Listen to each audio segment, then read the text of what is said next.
Okay, so this is the emotional intelligence coach certification program, and it's a live interactive session. So you have two kinds of learnings. One is the synchronous learning, which is what you're having with me just now, and the other is the asynchronous learning, which you will get through your LMS and through your coach study guide. Okay? So a small little introduction to what the learning culture is. Okay, so you need to be present, participate, interact, and share your thoughts and feelings. See, we are not at all into a lecture mode. Okay, so we are into a completely participative mode, and it is a complete co-learning kind of a thing. Okay, so since it is a co-learning kind of a thing, the more you express yourself and the more that you participate in all the sessions, the more will be the learning that you will also derive. Then there will be peer learning when you people do your practice sessions, when you people do your buddy coaching. That's the time when the students themselves will be learning from each other. And you need to be vulnerable and accountable for your own learning and growth. Means you don't need to be on the defensive.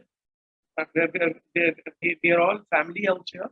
So please feel free at all points of times and be open to everything. Then it talks of andragogy. Andragogy as opposed to pedagogy. Okay. So pedagogy is, when we are teaching people who are children or adolescents, whereas andragogy is when we are teaching adults. So this is adult learning that's happening over here. Okay, so yeah, we will explain to you the concepts of Shravan, of Manan, and Nididhyasana, which is a Vedantic perspective that has been given to studies over here. Then utilize the live faculty sessions for practical queries and action steps, and follow MML's Vedantic learning process. So these are the three things: Shravan, Manan, and Nididhyasana. Okay? So Shravan is active and intent listening. So it is not just hearing, but it is listening so as to be able to comprehend what the person is saying. So here I would like to explain something about how our brain works. The thing is that we are able to hear uh, much faster than we are able to talk. Now, because of this, what happens is that when the other person is talking, people are already framing their answers or framing their questions to whatever that person is saying, with the result that they miss out on a bit of what the person is saying. Whereas this gap which is there is meant for us to be able to internalize what we are listening to, and after we have internalized what we are listening to, we give a full ear to that person, and then at an appropriate pause, we ask the person the questions that we want to ask. If we break the flow of what the person is speaking, or if we do not listen fully to what the person is saying, then there is always a chance that we may miss out on something. Second thing is Manan. So Manan is where we think and reflect. Like I said, the difference between the hearing and listening, and ask the question to clarify the doubts. So we build a kind of vision for ourselves, and we develop a belief in it. So then this becomes a truth. And then is the time when we actually hardwire it into ourselves. So when we hardwire it into ourselves, just like a computer has got cookies. So similarly, we also, as humans, have cookies in our brains. So then it's very easy for us to be able to access all the information. So that is how the Shravan, Manan, and Nididhyasana, all of which are, a Vedantic system of learning. That is a very powerful value addition that MML has done in the learning process. Okay, so you will not find this Vedantic learning system in any of the outside coaching systems. Okay? So, how does this program work? I think if you've seen your calendar, you would have seen that there are 6 sessions that you're going to be going through. Okay, so now these 6 sessions that you're going through, each of these 6 sessions are 4 hours. So 6 4s are 24. So 24 hours are your online interactive sessions, and 24 hours are of your home study. And today at 8:45, the LMS is going to be explained to you. And other than that, the coach study guide also will be made available to you. Possibly, one version of the coach study guide may already have been made available. And the faculty session will focus on the crux of the learning along with the development activities and activities. ICF is the International Coaching Federation, and it is the most authoritative and the most definitive body of coaching. And ICF defines coaching as partnering with clients in a thought-provoking process that inspires them to maximize their personal and professional abilities. The most important thing which separates coaching, okay, which separates coaching from mentoring, counseling, therapy, or any of these kind of things, is that as coaches, we do not at all, we never ever offer advice to the clients. Okay, it is all about the client. So we respect the ability, we respect the expertise of the client, and at all times, it is our endeavor to enable the client as much as possible. It is our endeavor to empower the client as much as possible so that they can realize their full potential. This triangle that you see here, this triangle is also a process which has got developed at MML. Okay, so we have connection, we have outcomes, we have discovery, we have action, and then we have progress. So connection is a very vital thing. When you do your coaching journey, the very first call that you will have with the client, okay, which could be quite an extensive call, that will be a call where you actually get into a discovery mode. And when you connect, you are actually preparing for the session. You're also listening very actively, and you're completely living in the moment. So you are there in the moment with the client, and everything is outcome oriented. Essentially, what we are looking for through active listening, through powerful questioning, is proper outcomes. In this entire process, the client gets to discover themselves. In MML also we have these sessions called the Who Am I sessions.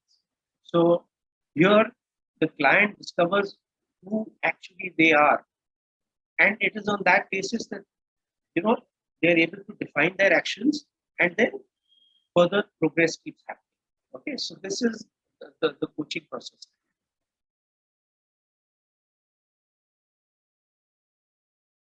Now, this total sessions that you're going to have, which are going to be 6 sessions. Each session is going to have 2 chapters. So there are 12 chapters. So 2 chapters into 6 sessions is equal to a total of 12 chapters, which is spread over 3 modules. This is what the plan is. So each module basically has 4 chapters. Okay, so that's how we are going to be working with this.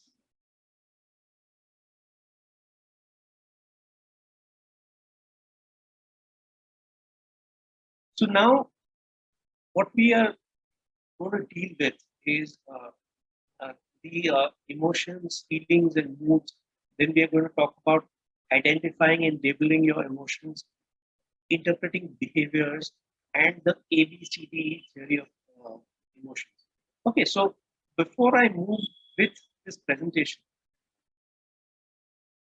what is your understanding of emotions, feelings, and moods? We, I'd like to hear from you all. So, can we start with Loy? Yes.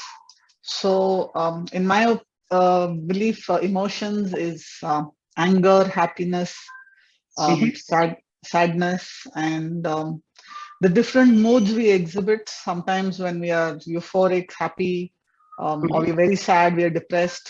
Um, so this is my belief of, or my understanding of emotions and feelings. Okay, okay, good. Who else? Can I go next? Yeah, please, please. So, for me, emotions is a state of your mind which often gets triggered due to certain beliefs or thoughts that we have. Okay. And no, it is something that can be experienced very physically as well. So, Mhm. like, there were certain names that Anupama mentioned, like when you're happy, you're sad, you're angry. These are certain emotions that trigger a lot of physiological changes in your body as well. So, of course, happy, sad, angry, surprised, and disgust. These are the 5 core ones, but then there are n number of other emotions that we feel on a day-to-day basis as well. Mhm. Okay, okay, So, that. okay. Ashwin? Yeah, yes. So I feel emotions, feelings are a precursor for emotion. So first is the Mhm. thought, and then come the feeling, and the result of the thought plus feeling results in a surge of energy called as emotion, which in turns affect your state of mind called as mood. So I feel it is a cycle of thoughts, feelings, emotions, and moods. So Okay. your thoughts will generate emotions, which is sorry, your thoughts will generate a feeling, which in turn will generate a flow of energy called as emotions, and which in turn changes alters the state of your mind, which is called as. Okay, okay. So, great, good feedback from all of you. I think only Loy got Yes. left out in this. I will share. I think for me, if you ask me the definition, I would say I don't know. Like, how do you define an emotion, Mhm. a feeling, or a mood? I just know there are many types. Like, I feel Okay, sad, okay. I feel loved, I feel angry, disgust. I think I just know all of that. But Okay, definition, I really don't. Yeah. So, so it's like this. The emotions are actually our biological response, okay, to a stimulus. Now, when we are able to make sense of the emotions, that is when we are able to convert them into feelings. And when we have a collection of these emotions and feelings,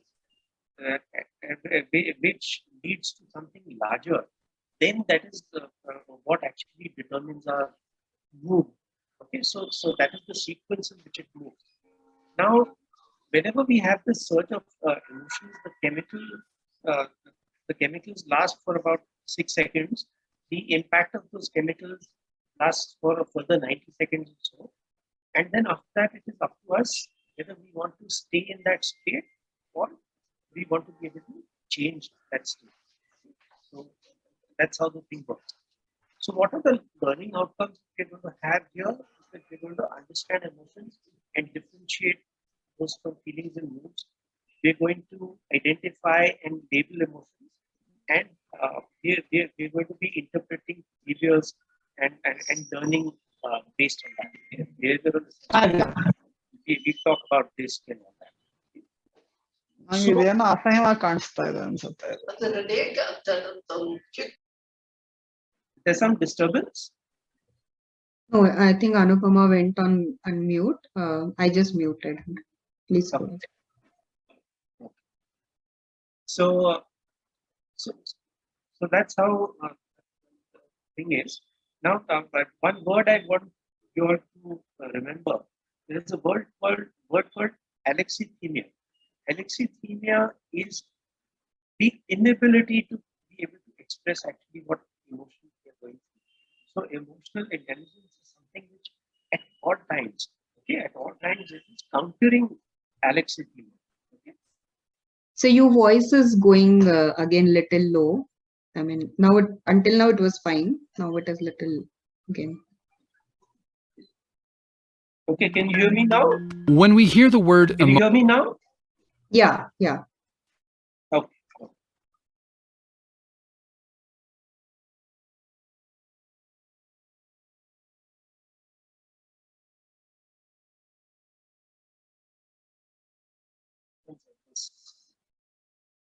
Slide it down.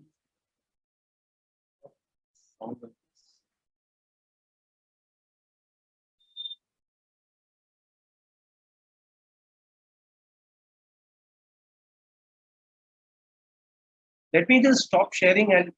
I'll get to this slide and I'll put it on, okay, because the sound of that is not coming.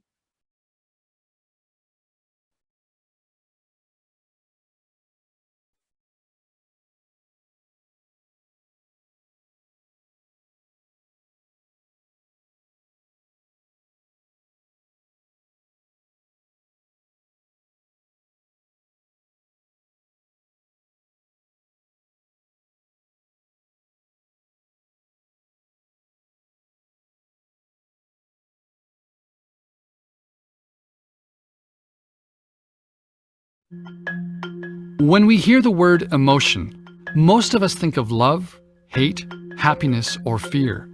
Those strong feelings we experience throughout life. Our emotions are the driving force behind many of our behaviors, helpful and unhelpful. Just where do our emotions come from? Our brain is wired to look for threats or rewards. If one is detected, the feeling region of the brain alerts us through the release of chemical messages. Emotions are the effect of these chemical messages traveling from our brain through the body. When our brain detects a potential threat, our brain releases the stress hormones adrenaline and cortisol, which prepare us for a fight or flight response.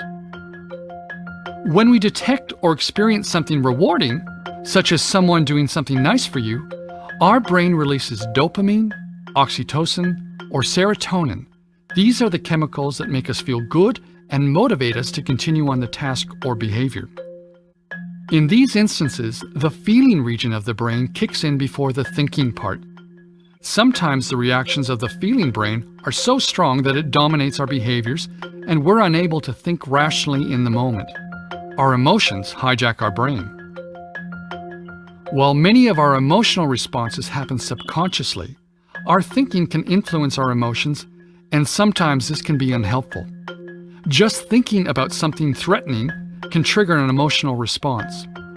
This is where we can manage our emotions with conscious thinking. Our emotions play a powerful role in the way we experience the world. Understanding and regulating our emotions through our thoughts and behaviors can help us take greater control of our brain and achieve our goals. Okay, so I'll tell you all a little as far as the hormones are concerned. If you see in the slide, they had talked about some hormones. Now, as far as adrenaline and cortisol are concerned, these are stress hormones. Okay, these put the body into a fight or flight mode, and it can actually be a little disturbing. It can be a little damaging to health also, because what happens is that any non-essential service of the body gets shut down. So you will find yourself, when you're very scared, you've got a dry mouth, because why? That this system, this hormonal system, says that salivation is not important. The immune system also gets suppressed, and the flow of glucose to the brain also is affected, which is why both cortisol and adrenaline, have these kind of unwelcome impacts. Then, if you look at the good hormones, just think of the acronym DOAC. Okay, DOAC. You have dopamine, you have oxytocin, You have serotonin and you have endorphins. So dopamine is the reward center. Whenever we feel happy, whenever we get a reward, that's because our dopamine receptors are getting adequate dopamine. Oxytocin is the cuddle hormone. So oxytocin is the hormone that really helps us to bond with other people. Serotonin is a confidence hormone, and endorphins are kind of an analgesic, and they're also kind of happy hormones. So whenever do a workout, when we are roughly about 20 minutes into a workout, that's the time when the endorphins will kick in. So you don't feel tired, you after 20 minutes of doing a workout, you want to continue and you want to do 40 minutes, you want to do 60 minutes. Why do you want to do that? You want to do that because of the kind of effect that the endorphins are having on us.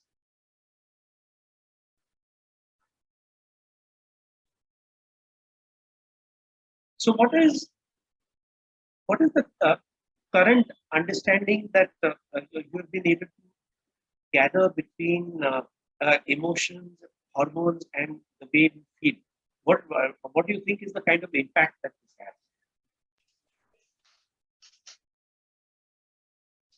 has? Basically, whenever a certain act happens, Okay. a certain hormone is released, and that triggers the appropriate emotion in us. Yeah, absolutely. Fantastic. Okay, thank you.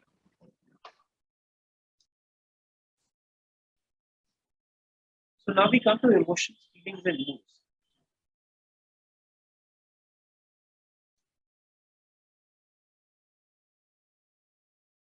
So let's see what all these spaces have to say.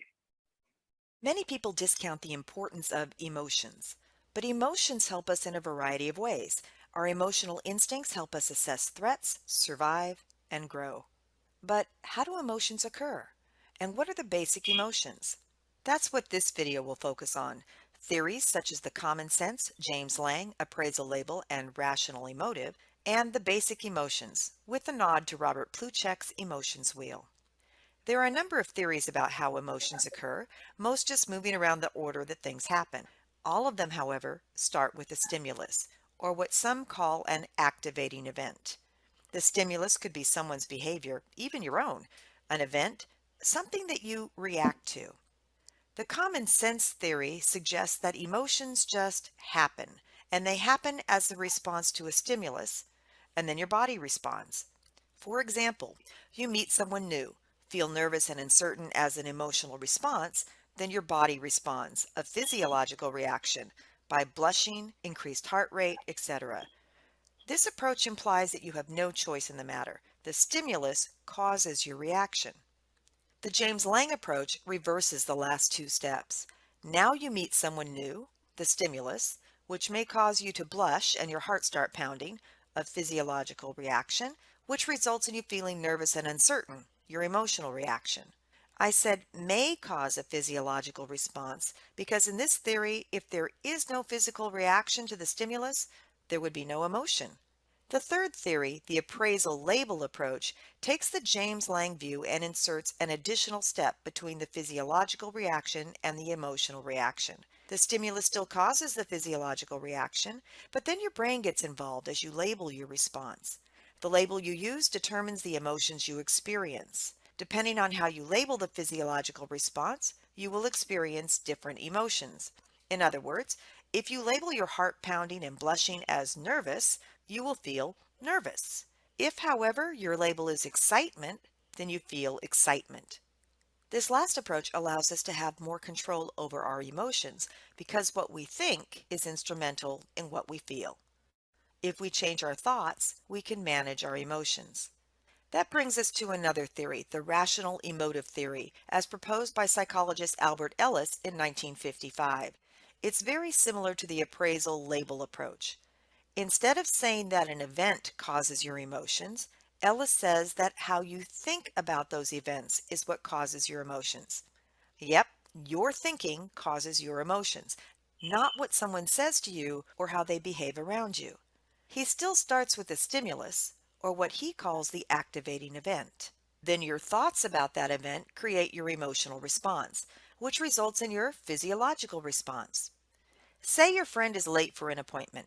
That would be the activating event, the stimulus or the catalyst that starts your thinking process. Your brain goes into action with thoughts, and there are a variety of thoughts to choose from. Could she have gotten into an accident? Maybe she's late because she got that job she was interviewing for. She doesn't think my time is important. Well, that's just how she is, and so on. You are actually engaging in self-talk, and while you are talking to yourself, your emotions come into play. Worry, hope, frustration, acceptance. Your thoughts cause your emotion. If you're like me, your thoughts aren't confined to a single sentence. She doesn't think my time is important, maybe followed by, this has happened before. In fact, many times before. That's not fair. I'm just as important as she is. And before you know it, your thoughts have spiraled and your physical reactions have spiraled as well. You find your jaws tightening, your eyes rolling, and before you know it, your frustration has escalated into anger. You are fuming, ready to attack your friend when she finally arrives. The value of this approach is that if you change your thoughts, then you change your emotions and how you respond to your emotions. Note the name of this theory includes the words rational. If you can think rationally about the activating event, you should be able to control your emotions. Ellis took this approach and developed it into what he called rational emotive behavioral therapy, often abbreviated as REBT, to help in therapy sessions such as anger and stress management, with the focus on altering your thought process to change your emotions. This in turn will affect your physiological reactions, in the long run allowing you to adjust your behavior. Notice that for our example, I identified 5 different emotions, but there are many, many more, way too many to list here. How many emotions are there? It depends on who you ask. Aristotle identified 9: anger, friendship, fear, shame, kindness, pity, indignation, envy, and love. And Darwin added some more. American psychologists Paul Ekman and Walter V. Friesen developed a list of 6 basic emotions that they say are communicated by facial expressions, often called universal emotions, as they are said to be recognized across cultures: anger, fear, disgust, surprise, happiness, and sadness. Dr. Robert Plutchik, who Wikipedia credits as the developer of one of the most influential classification approaches for general emotional responses, created the emotion wheel, listing 8 basic emotions. You can think of these emotions as 4 parts of opposites: joy and sadness, acceptance and disgust, fear and anger, and surprise and anticipation. He also classified them as positive, joy, acceptance, anticipation, and surprise, or negative, anger, fear, disgust, and sadness. According to Plutchik, we cannot experience opposite emotions at the same time, such as the positive emotion of acceptance and the negative emotion of disgust.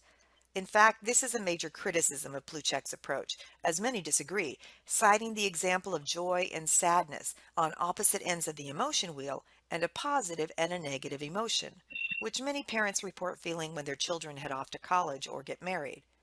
He did suggest that we can experience blends of emotions. If you look at the emotion wheel, joy and acceptance are right next to each other. If you combine these two, you'll have the complex emotion of love. In the same way, combining acceptance and fear produces submission. Fear and surprise result in awe. Surprise and sadness produce disappointment. Sadness and disgust create remorse. Disgust and anger turn into contempt. Anger and anticipation yield aggressiveness. And anticipation and joy produce optimism. And again, Plutchik believes that contradictory blended emotions, such as love and remorse, cannot exist at the same time. Plutchik also proposed that emotions vary in their intensity.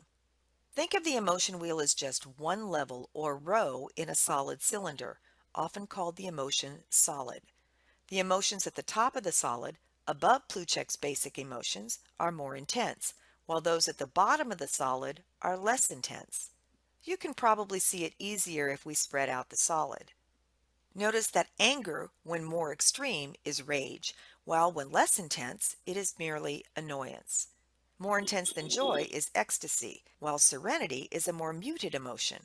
You'll probably notice that as emotions become less intense, they are more difficult to tell apart and label.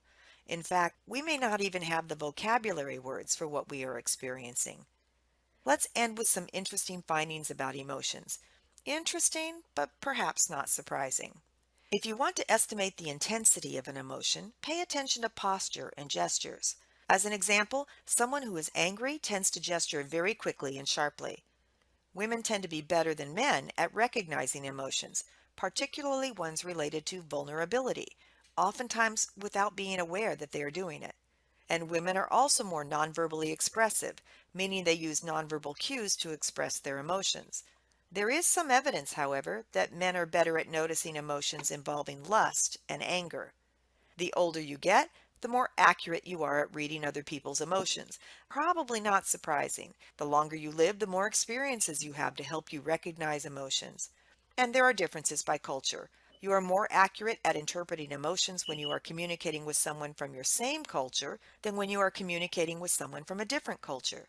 Another interesting finding is where you focus your attention on facial expressions. If you are from a culture that values emotional control, like Japan, you tend to look at the eyes for emotions.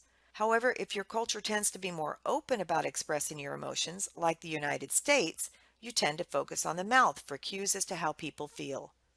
Regardless of your sex, age, or culture, emotions are a natural part of life. Even naturalist Charles Darwin recognized their importance to our ability to survive. So you can't and shouldn't stop experiencing emotions. Okay, so culture does have a very huge impact on emotions, and it's very true, as they have shown over here, that within our own culture, within our own culture, we are able to read emotions faster than we are able to read emotions of people from other cultures. So let us say we're talking about Indians. When we are interacting with Indians, we're able to understand what is going through an Indian's mind. We're able to understand the mood of an Indian far better than we may be able to understand the emotions of, let us say, a Chinese person, or we may be able to understand the emotions of, let us say, an Arab person. Okay, so that will make a big difference. Another thing, as far as culture is concerned, there is a very a real thing called power distance. Okay, power distance is the importance that different cultures assign to hierarchy. So there are certain cultures that are hierarchical, and there are certain cultures which are egalitarian. So typically, the Western cultures are more egalitarian because they are individual oriented, and the Oriental cultures are more hierarchical because they are more into living in communities. So I'll give you an example here. The Korean Airlines was facing a difficult time in terms of safety because of the crashes in the airlines that were taking place. So when they did a study, they found that the pilot is senior to the co-pilot. Therefore, if the pilot is making an error because of this power distance, the co-pilot is really not in a position to tell the pilot that the pilot has made an error. And so that was resulting in some crashes. So what they did was they switched it, and they made the co-pilot senior to the pilot, and then they found that there was a lot of progress that happened on that. So these are some cultural nuances that sometimes do operate. Okay, so that's a very interesting thing. One thing I'd like to surely share with you all is that whenever I'm having this conversation with you, if there is something that comes to your mind, if there is something that you immediately would like to comment, or which you would like to provide some kind of a feed forward, please feel free to do so that we can have an interactive and participative session.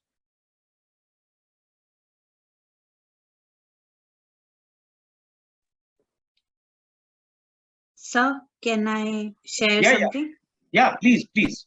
So while we are on the note of culture, in within 2 years, I have shifted from Bangalore to Jamshedpur, and now I'm in Lucknow currently. Okay. So shifting places, like because we are also trying to understand how it's difficult to understand emotional cues. Something I felt was the tone that people had. Okay. So, moving out from a place like Lucknow, where you people are usually very warm and friendly, full of tehzeeb and all of those things, when I moved into Bangalore, the way people spoke to everybody, it seemed very reserved, very professional, very on the point.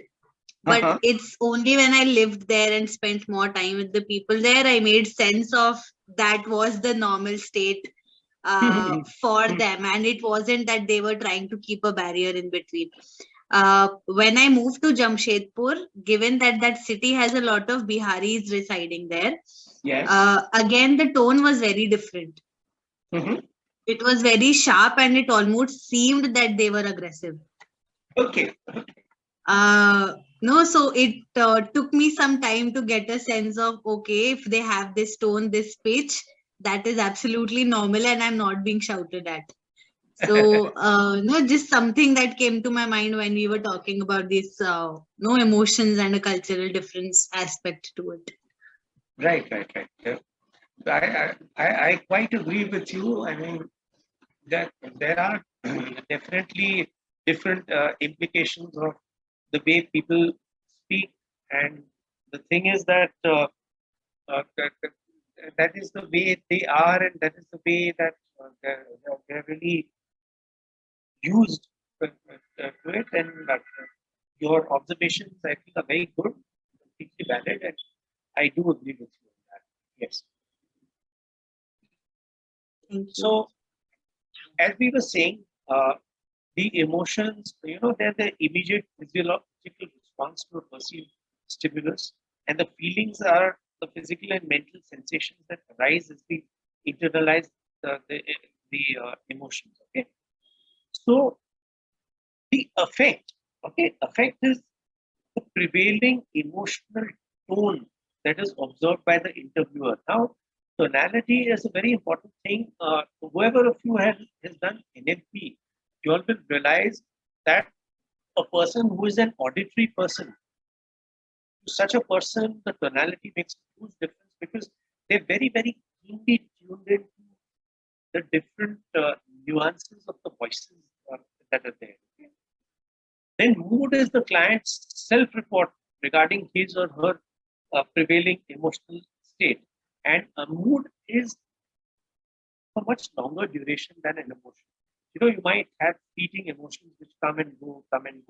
But mood is something that, if you see a person is in a good mood or you see a person is in a bad mood, that mood tends to linger on for some time. But it's general and almost superficial in nature, whereas the emotions and the feelings are deeper.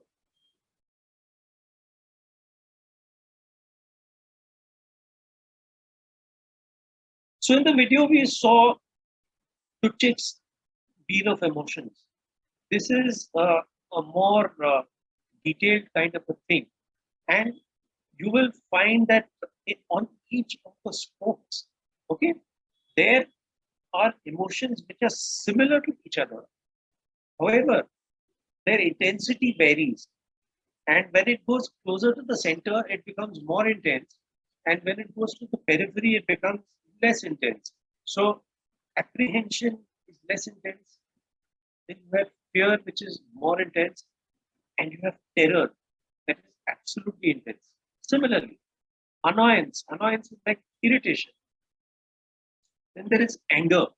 And when that anger goes completely out of bounds, when you have an amygdala hijack, then that becomes rage. So that is very intense. Okay, so for an understanding, when you do your homework, do take a look at this Luchik field, do discuss it with other people. If you can research it also. And this will give you a very good insight into the emotional states that we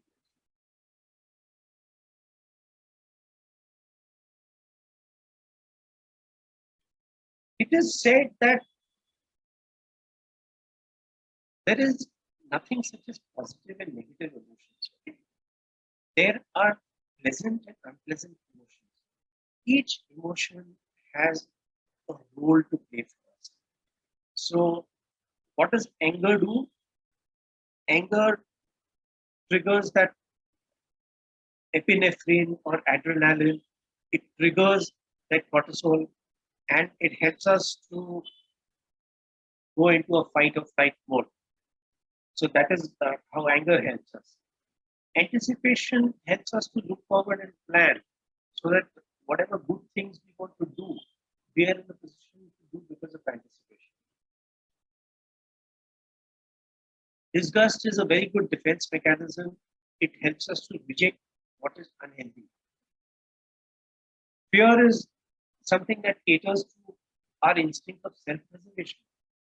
Our self-preservation is so important. It's important for us as individuals. It is important for us to survive as a species. Joy reminds us of what is important because ultimately all of us are looking for happiness.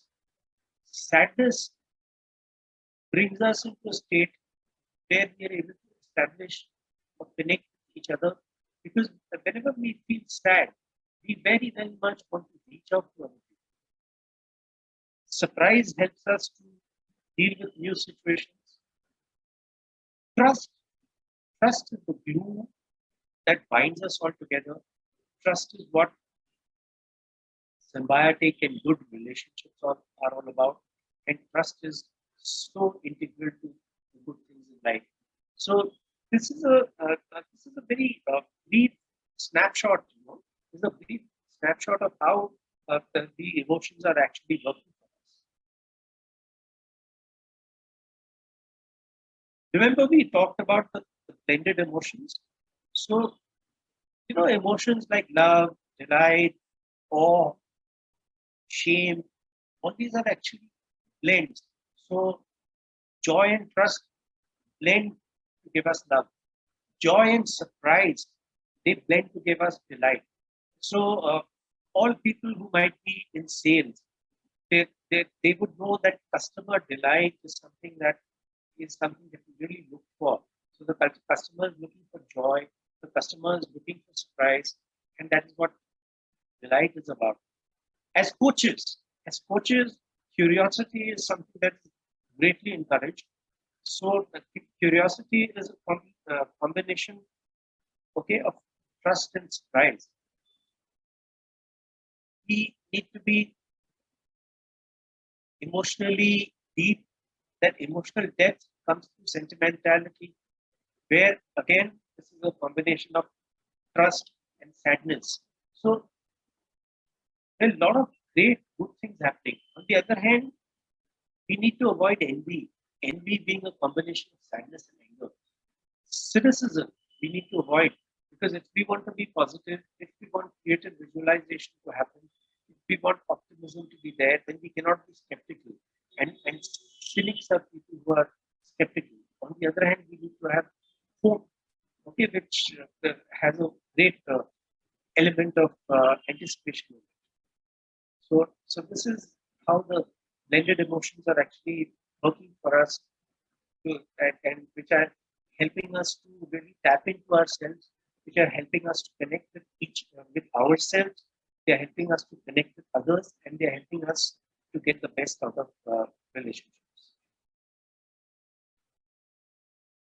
So there's a very long list. This, of course, you can study in depth. Okay, so let's have a few quick responses from everybody.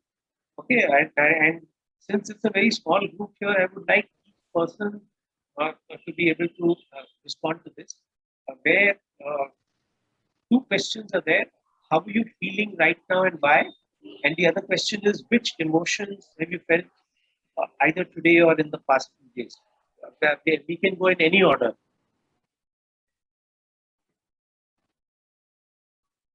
So right now I'm feeling curious. Okay. Of course, because there's so much to learn.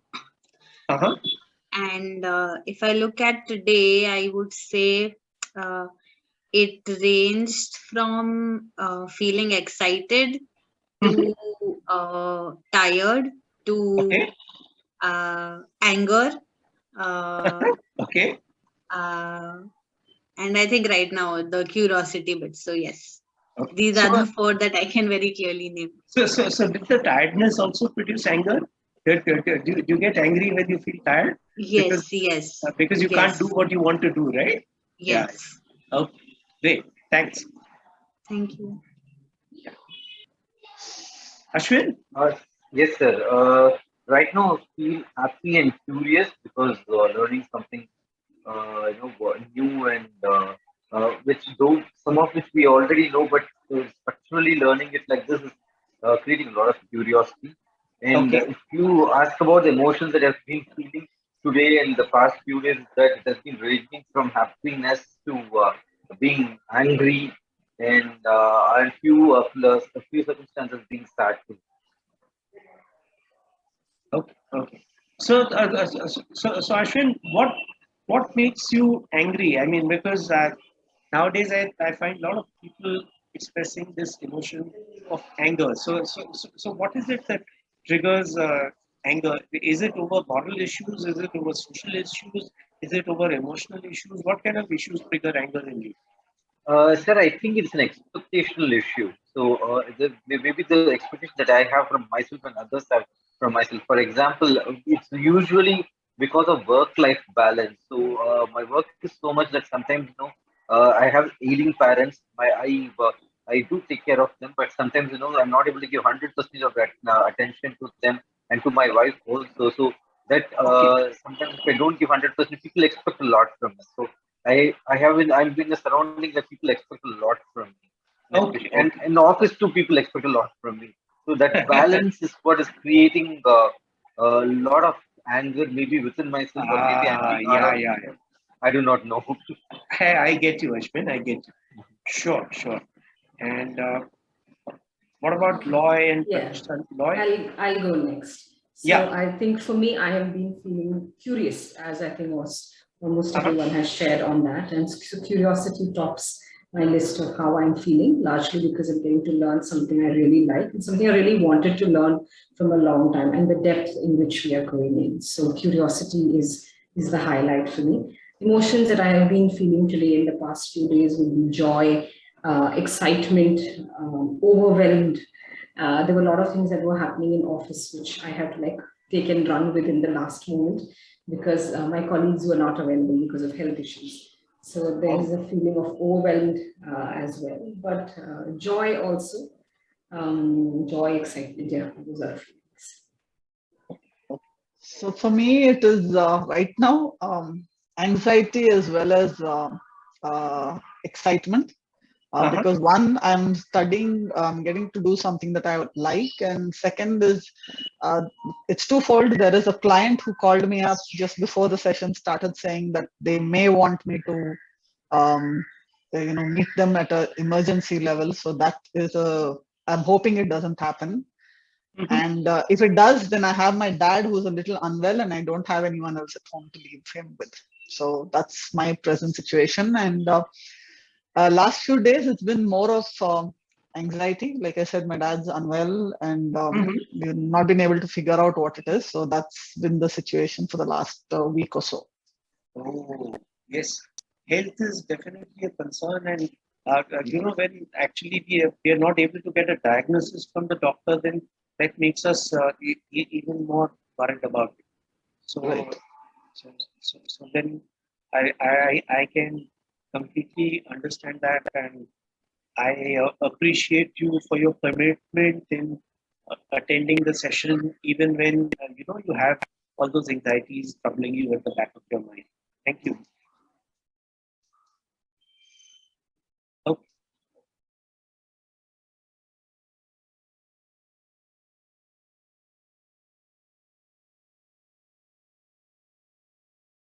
So this is how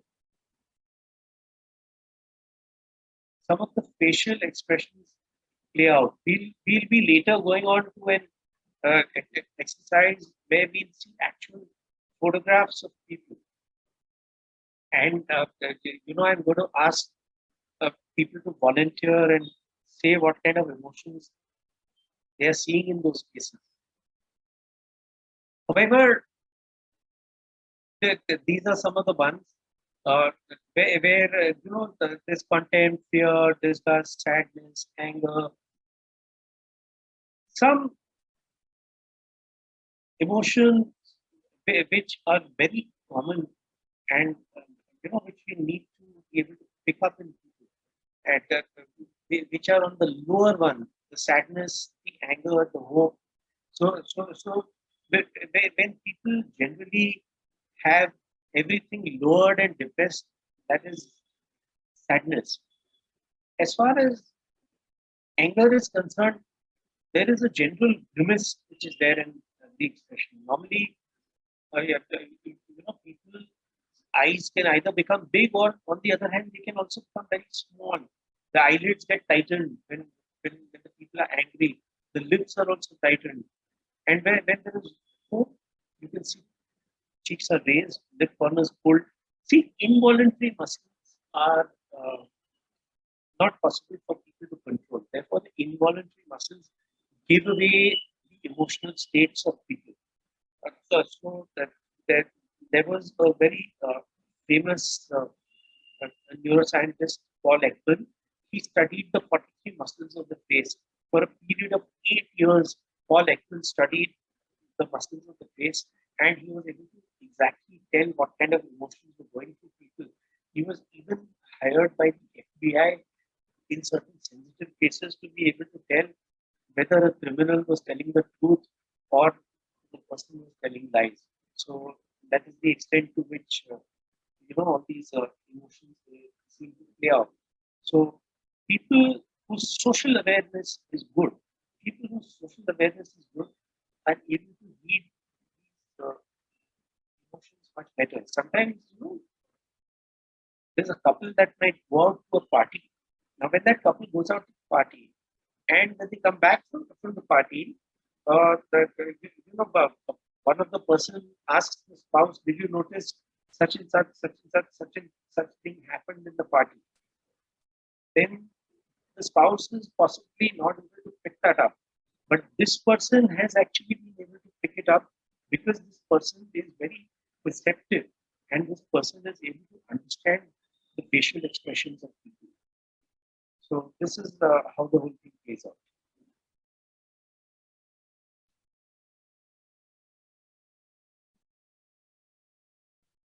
It's a little after 3 p.m. and I'm stopped cold in traffic. I see red brake lights for miles.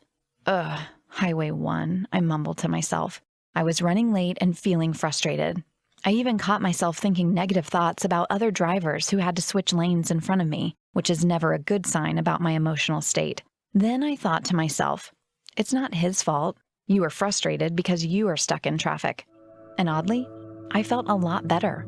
I relaxed my shoulders, turned on the radio, and continued to sit in traffic, but with less tension. It seemed like the simple act of recognizing my frustration really helped. This seemed absurd to me, because if you had asked, I would have told you that I knew exactly what I was feeling, and recognizing it would only make it worse. But in reality, I felt a lot better. That story was told by Michael Miller on 6seconds.org and wouldn't surprise any good psychologist, because naming the emotions of their clients is one of the most common practices in therapy. Why is it important to label our feelings? How does it actually help?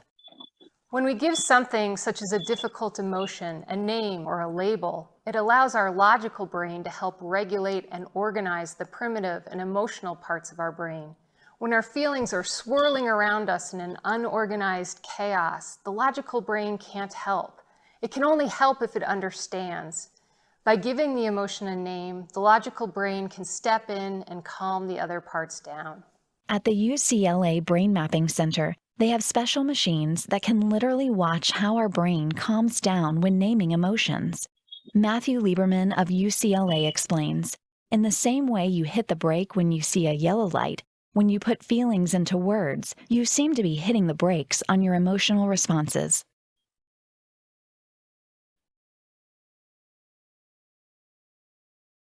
Okay. So when we talk about emotions, when we talk about the emotional brain, we talk about the rational brain.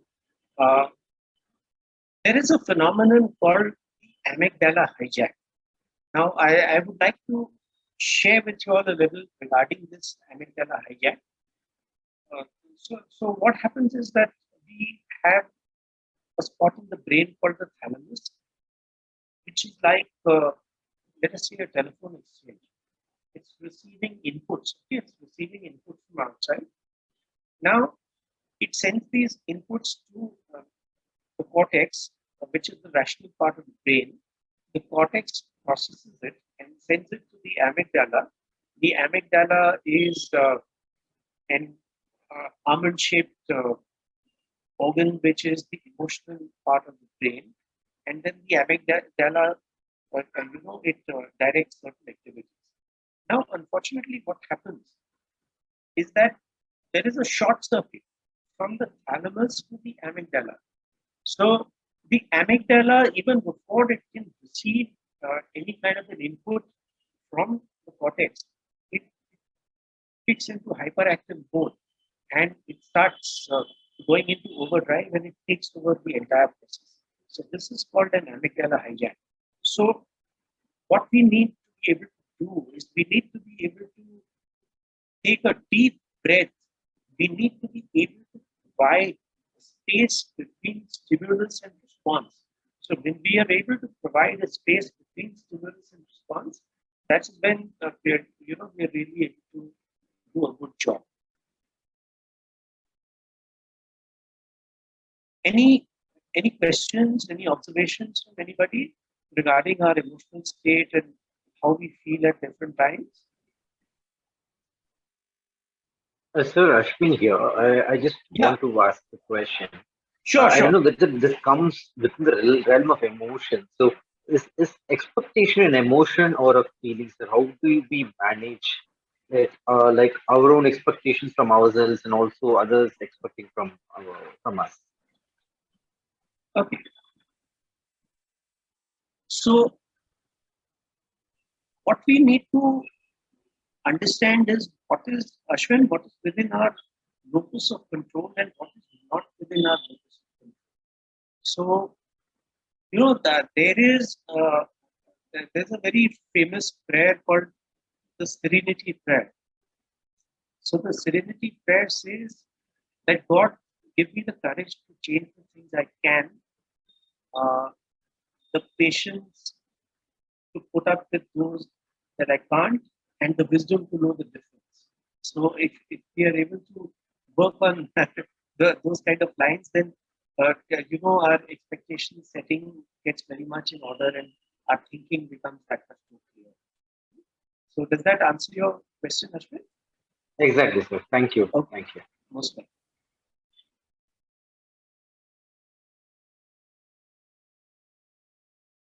Okay.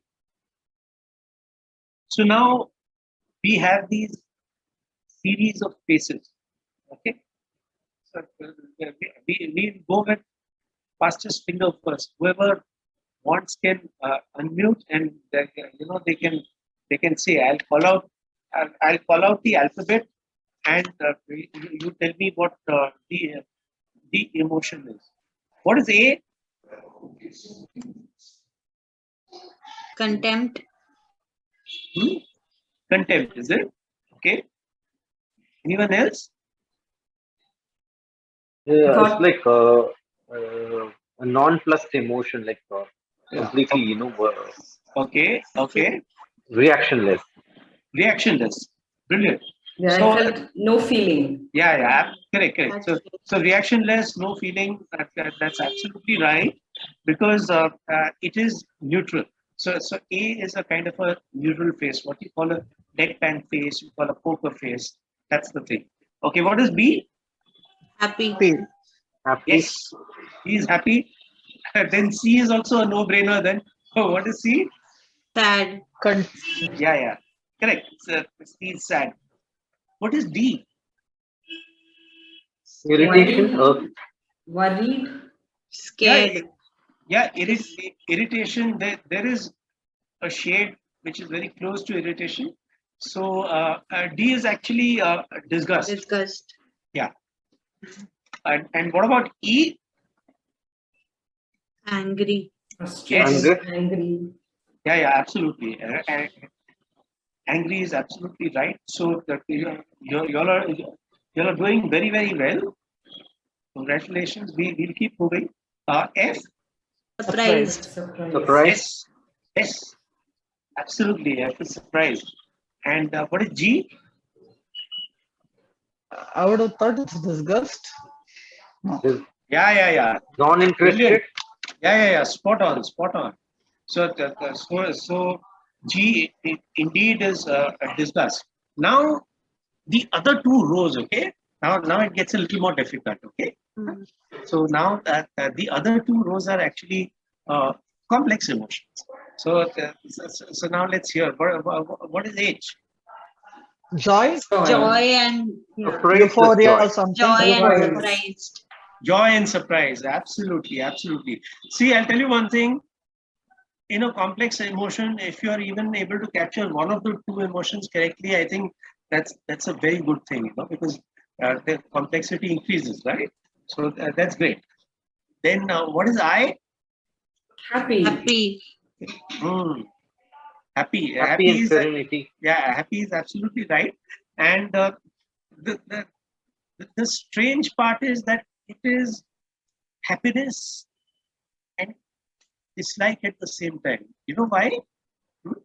Because the person has that kind of complacent, smug kind of happiness on their face. You know that I told you so, one-upmanship kind of a happiness. That's why. So that's happiness and dislike is I. Okay. What is J? Uncertain. Disgust again. Pardon? Disgust, like a pinch of it. Like I Okay. think Okay. Yeah. So it's fear. Okay. It's fear and sadness. Okay. And then K. Sad irritated. and angry. Yeah. Irritation is Frustrated. right. Anger and irritation. Sad. Yeah. So anger is most certainly there. So there is anger, and then there's an element of sadness also. And what is L? Sad Annoyed. and surprised. Sad and surprised. Spot on. Very good. Like they say in KBC, ekdam sahi jawab. Okay. What is L? Disgust and L. No, L is No, not L, M. M. Okay, M L. is Yeah. L disgust. for London. L for London. Yeah. Okay, so L is The surprised and surprise Yeah. and sad. Annoyed. Surprise. and Yeah. It's And sad. yeah. It's surprised and sad. Yes. Spot on. Surprised and sad. And M. Disgust and Disgust irritation. Disgust. Yes. Disgust is right. and Tell us the other irritation. one. Yeah. Annoyed. Irritation Annoyed. is also close to it, but Contempt. it's actually disgust and sad also. Like, you could put a shade of contempt or disgust also. That would also come very close to the thing, because that also captures that kind of a mood. Then what is N? anger and irritation. Disgust and anger. Yeah, so it's anger and fear. And O. Surprise and anger. Yeah, so O is you're very close to that. O is surprise and fear. Then P. Happy and embarrassed. Happy and Disgust embarrassed. again. Yeah. Wow, Disgust again. that's a new angle to it. Happy and embarrassed is an interesting way of looking at it. It's fear and disgust. Yeah, fear and disgust. Then Q. Surprised and anger. Surprised. Surprise and anger is absolutely right. And R. Rage. Angry. Rage, yes. So it's anger plus disgust, yes. S. Again, anger and disgust. Yeah, disgust is absolutely right. It's disgust plus surprise. Yeah. Then T. Disgust. Rejected. Come again. What is that, Ashwin? What did you say? Rejected. Disappointed. Disapproving. Yeah, it's dejected also is a part of it. It's but yeah, it's a little more extreme of dejection, and it's towards disgust, and it also has an element of surprise. And T. Anger and Some form of content. Again. Contempt. Yeah. So it's that anger, and that anger is the kind where a person is totally taken off guard, so it becomes a kind of a kind of shock. So there's shock and disgust both involved in it. And you. Envy. Irritation. Surprise. Irritation and Irritation is anger. there. Yes. Irritation and anger is very, very close to it. It's dislike and disgust, and which is again close to what you say. And B is what? B is a very explicit one. Huh? So B is fear and surprise. Surprise, yeah. Yeah.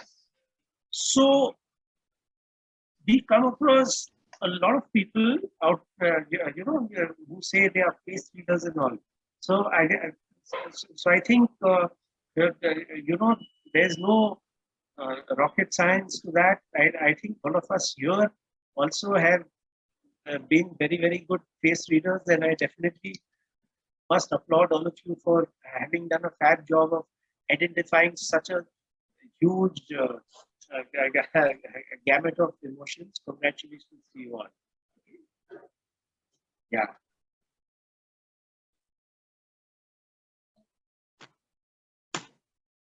Great. Thank you, sir. Yeah.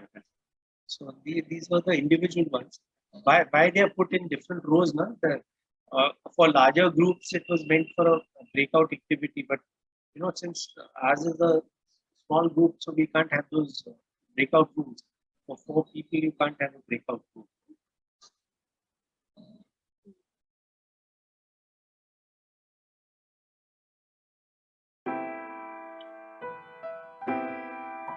Imagine an interview subject.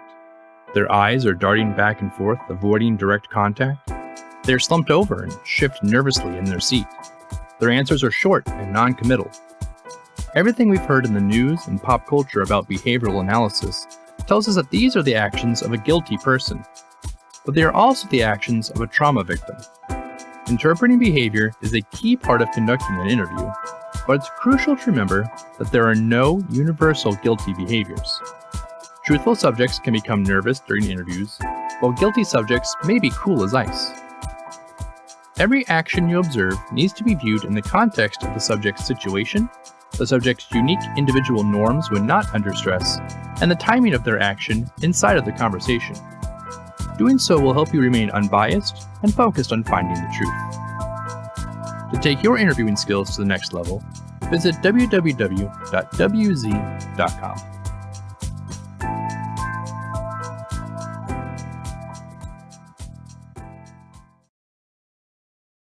Okay,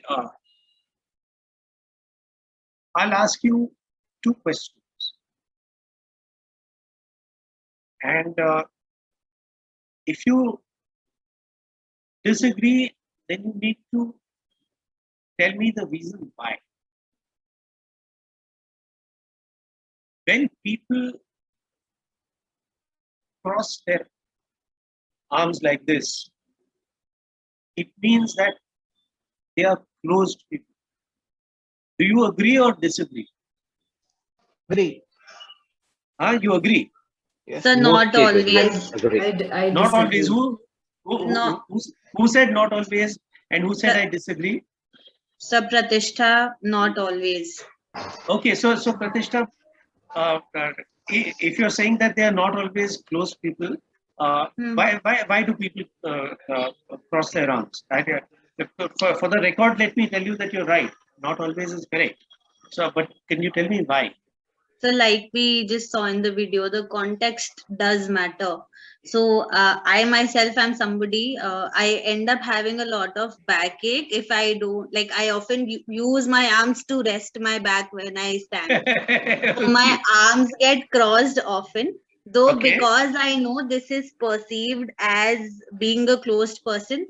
When I'm doing certain trainings or when I'm in the therapy session, I try to have a more open body language.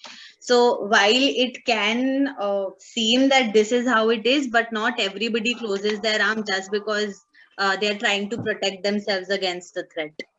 Okay, okay, fantastic. But I have a question. Yeah. As Pratishtha, rightly pointed out that when she is in training or some sessions, she ensures that she doesn't use this particular posture or gesture, whatever you call it, because it can be assumed that it is closed. The person is a closed person. So it doesn't that then, in case of communication, make it important that you don't fold your arms because it can be perceived in a different manner? So I would like Pratishtha herself to respond to that question. Yeah, so thank you for asking that, Anupama. Of course, yes, in a training it would matter, but since we are here for the awareness bit, sometimes it's good to understand that not everybody who has their arms fold means that they're trying to put you off or trying to dominate you or trying to have like a closed conversation. So just knowing that there can be a different perspective to it or a different aspect helps us become more open to talking to them as well. Like that is my take on it. Okay. Because that has helped me communicate better with people. Fantastic. The other question I have is, we are questioning somebody and they are not making eye contact with us. Does that mean that they are lying or they are guilty? Not always. No, sir. Again. No, not always. Okay, so Ashwin, why do you say not always? Because there have been many circumstances when even I have done it. I have not seen into the person's eye when a question has been put forth to me. This basically at that time my emotion or what I was thinking is that something which I'm not able to straightly articulate with that person. I've just taken my eye contact off, and so that doesn't mean that I was lying. So I was not lying in that situation. And so maybe if the person is uncomfortable saying something to the eyes. For example, let's say that I'm giving feedback to someone which is a really hard feedback, someone whom I'm really close to, someone I'm trying to say that this is your blind spot and this is where you need to do. Maybe I'm uncomfortable saying that I might don't have an eye contact into their eyes and I might gaze somewhere else. But that doesn't mean that I have been lying there. So it is not always. Okay.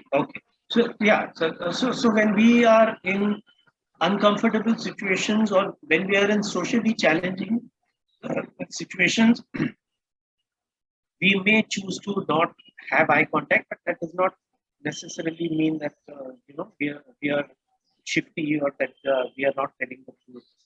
I do completely agree. Yes. Great.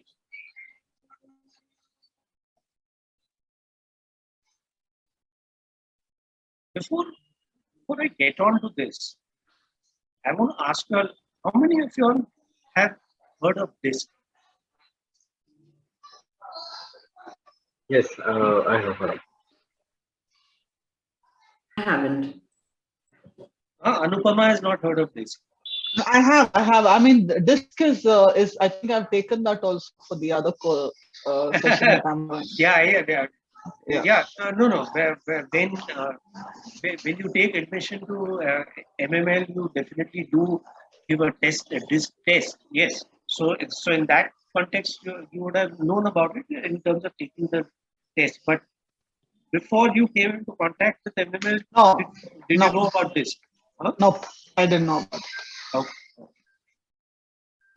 And what about the others? Did you all know about this before you all gave the test? Yes, sir. So briefly read about it. Briefly read about that. So can you tell us what DISC is? Whatever you have briefly read, just share with us what your outlook and your perspective on DISC is. So it's mainly like from what I remember, it's the 4 personality styles that we talk about. I think dominance, influence, steadiness, something on those lines it was. So yeah, so is it a personality style or is it a behavioral style? Behavioral style. Behavioral. Behavioral style. Yeah. Yeah, because see, inevitably what happens is that when you go on to personality styles, there are certain value judgments that are attached, whereas behavior does not have any value judgment that is attached to it. So, a D, an I, and S, and a C, they're all equal. It's not as if the D is superior and the S is inferior, or the S is superior and the D is inferior. Those kind of things, it doesn't happen. Okay? So D are people who are dominant, means I'm talking of the behavior that is. So a dominant behavior, influencing behavior, then S is steadfast behavior, and C is conscientious or compliant behavior. So very often you will find that D and C traits are combined in a person. You might also find that I and S traits are combined in a person. Now, there are various permutations and combinations that happen. Approximately 12 different combinations happen. Very rarely does it happen that a person is exclusively D or a person is exclusively I or something like that. So the DISC actually gives us a tremendous insight into the way people think, into the way people operate, and this is very useful when we are going in for recruitment. This is also very useful when we want to assign the right kind of jobs.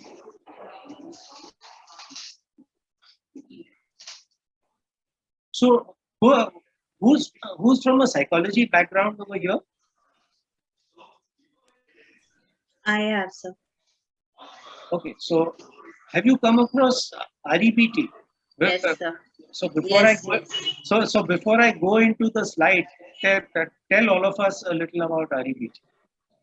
So REBT is like this is one form of therapy that we practice that helps rationalize the thoughts that we have. So as it was mentioned in the slide earlier as well, it basically works on the meaning making process of a person. The kind of thoughts we attach to a specific situation or the activating event, that's the A. So once we understand what the activating event was, B is the belief that we attach to that event, and C is the There's some disturbance, I think. yeah. Okay. Now it's okay.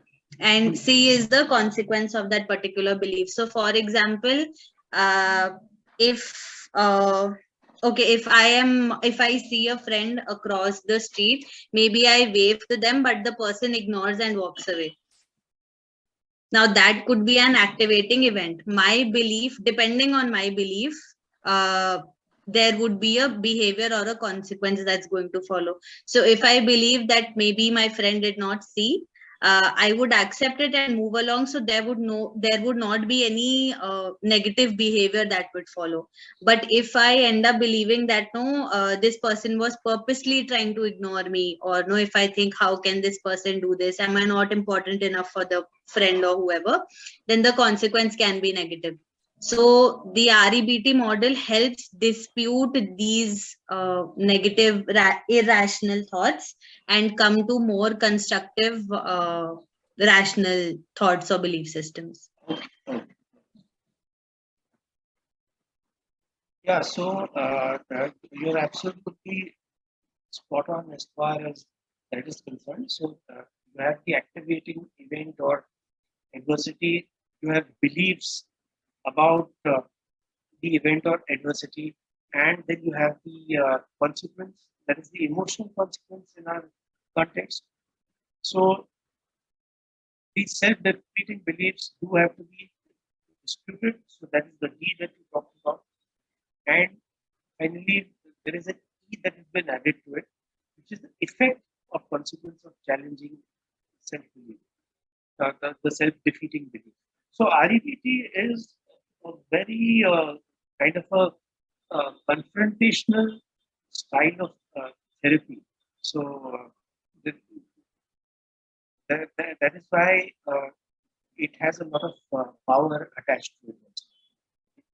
So what do you think? Are you sync with the fact that it's quite a confrontational kind of a therapy?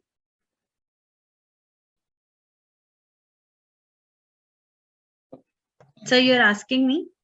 Yeah, I'm asking you Acha, because you talked about REBT, no? Yes, So, yes. so- So I think it becomes confrontational only if the client is not in a space to address those things. But I think once you've explained to the client what this is going to help them achieve and how our meaning making process is actually the cause for what we are feeling today, it does make sense to them, and then they're able to identify that, okay, acha, these are probably the beliefs that I carry.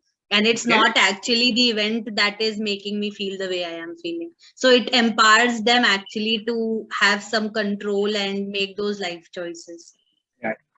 So you're absolutely right. The thing is that even in emotional intelligence, we do believe that nothing that anybody else does can actually have an impact on our emotions.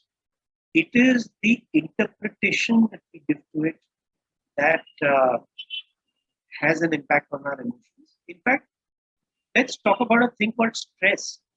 Stress also is harmful to us if we perceive stress as being harmful. If we are able to make stress our friend, then in that case, the negative impact of stress will not be there. Okay, so in fact, there's a very famous psychologist called Kelly McNaughton who has a concept in which he says that make stress your friend. So that is a very novel perspective on it.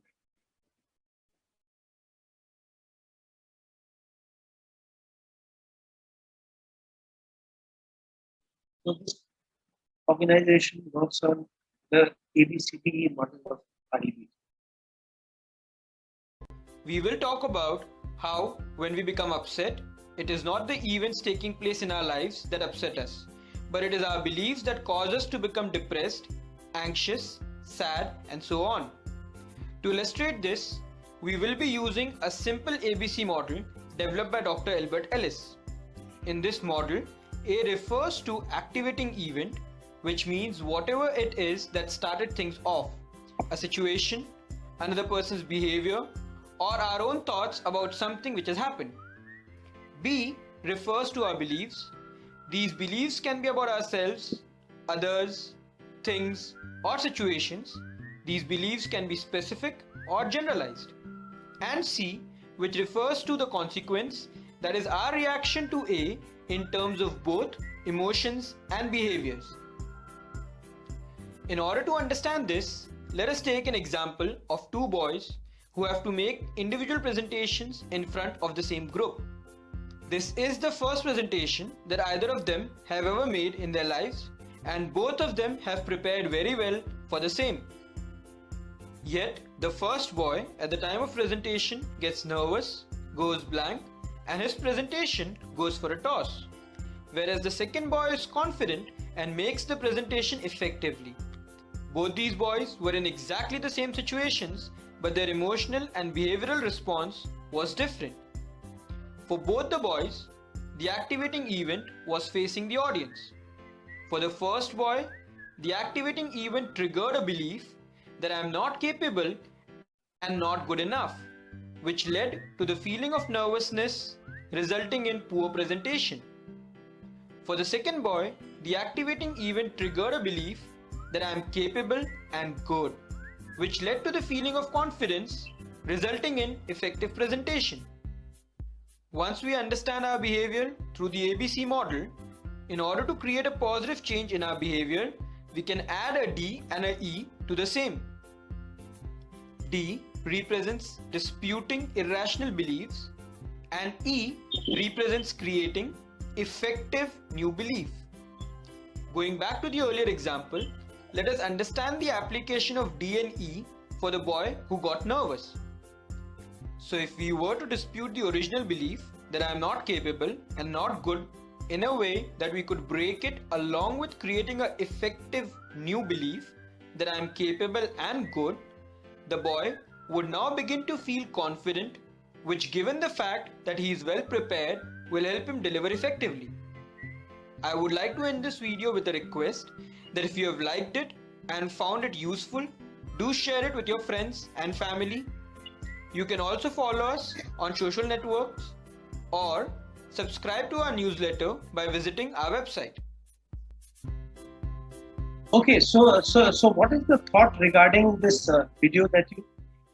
And behavioral response was different. For both the boys, the activating event was facing the audience. For the first boy, the activating event triggered a belief that I am not capable and not good enough, which led to the feeling of nervousness. Yeah. Okay, so what is the feedback regarding the video? If you remember, I told you that it's not so much about our about others being able to make a difference to the way we feel. Rather, it is more a matter of our interpretation. What have you come across in your life?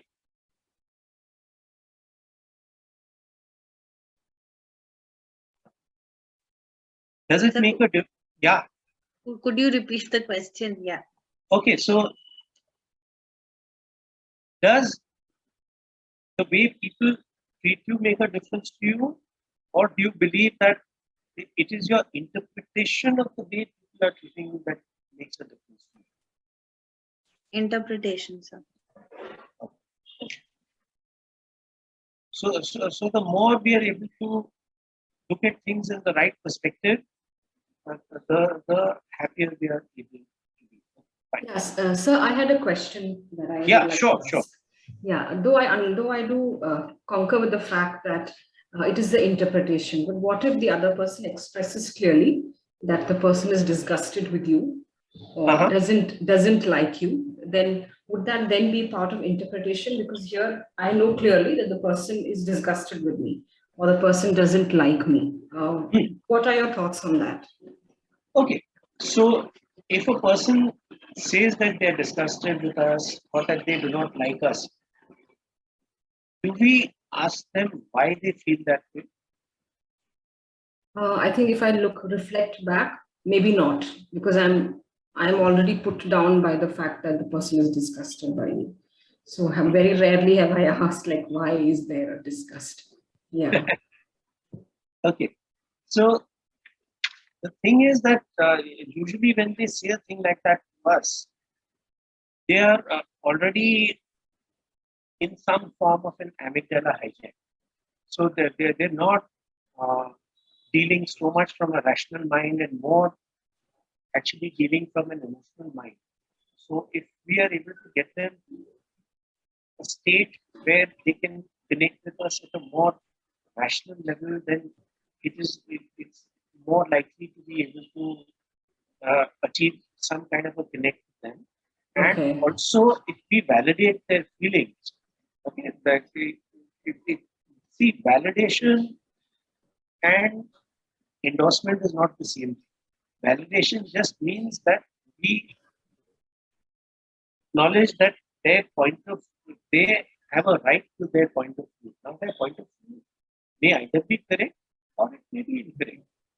But as soon as we are able to get them to express themselves, which in psychological terms we call, if a catharsis is able to happen, whenever we are able to evoke catharsis, whenever we are able to elicit a state from somebody, then it makes a quantum change in the kind of relationship that we have with them.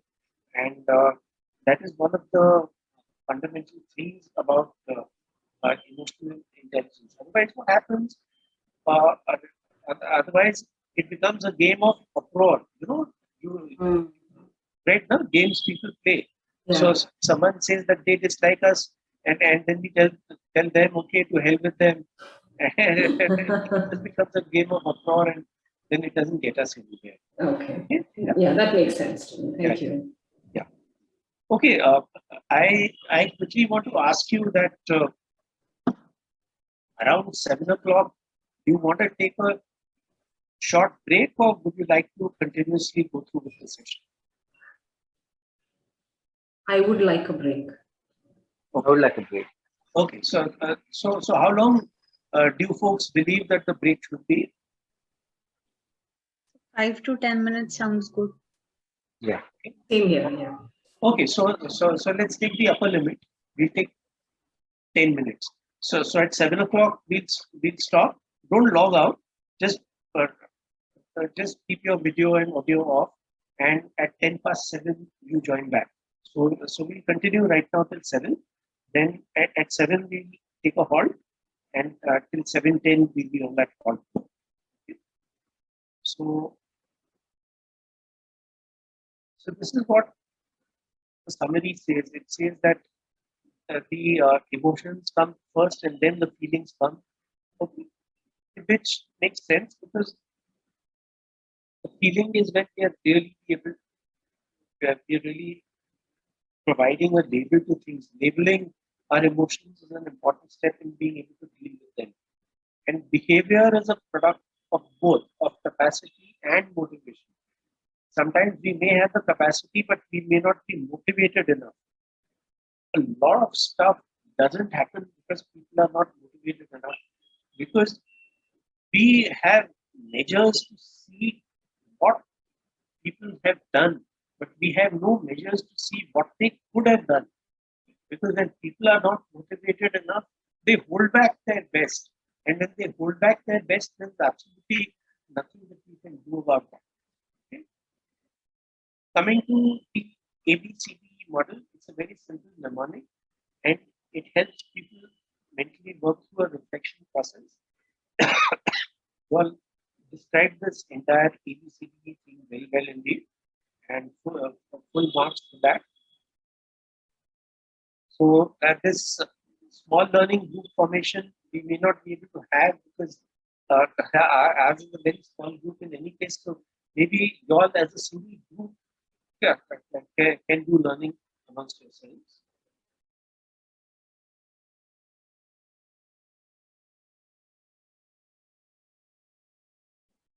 Stop the share. We'll discuss till 7 o'clock and then we'll take a 10-minute break. So whatever you'll have been through in the session till now, I would like to get a feed forward from each one of you, so that we can close that by 7 o'clock, and then at 7:10 we'll pick up on the other module. Yes, Sarika? Sir, yes, if I may add, so that small learning groups formation activity, right? That slide you just showed. So that will be a WhatsApp group. I mean, just for all of your information. So it's a WhatsApp group we already have, but we may create a separate one for you to discuss, if any questions, any situations that come in while, like suppose today and tomorrow the session happens, and then there is a week between.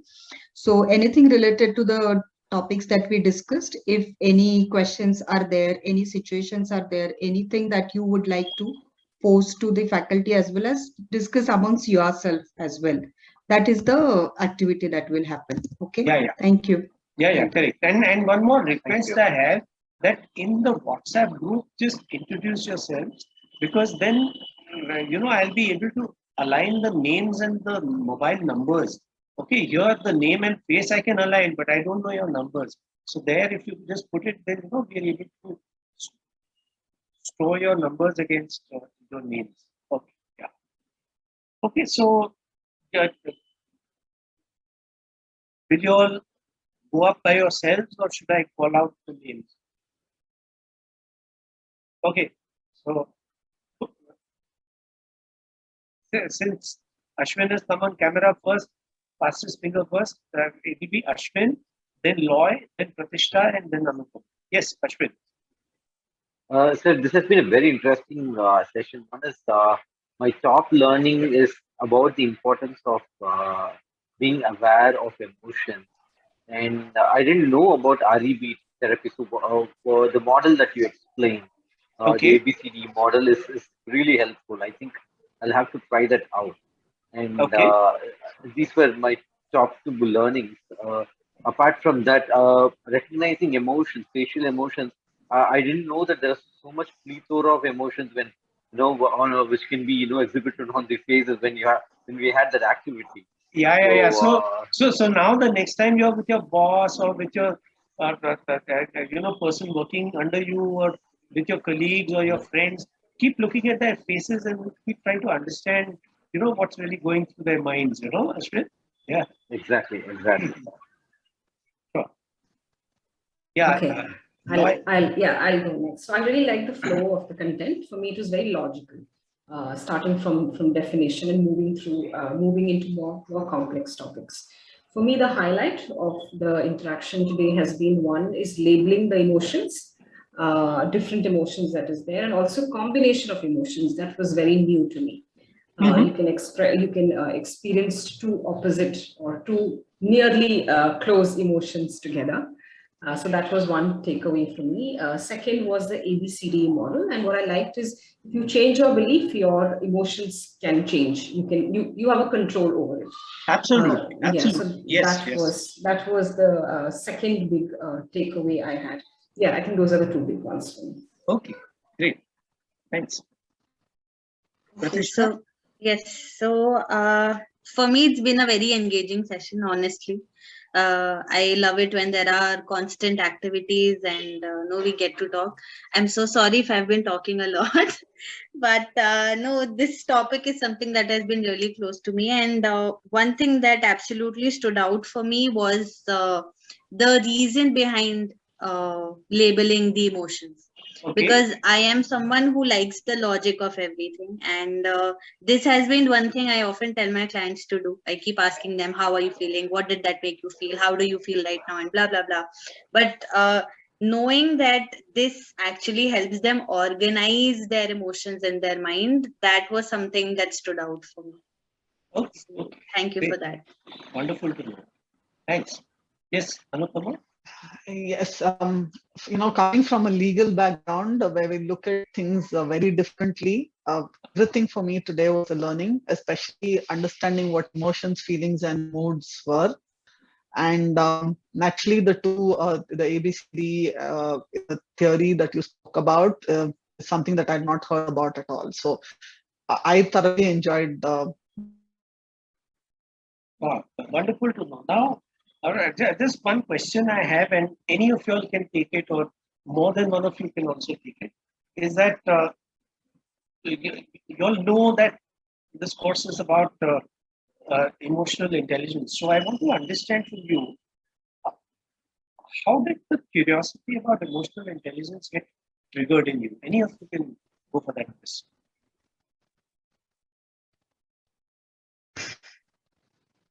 I missed your question. Sorry for that. A call came and if I try to disconnected okay. it. Okay, not a problem. What I'm saying is that how did the curiosity for emotional intelligence get triggered in you?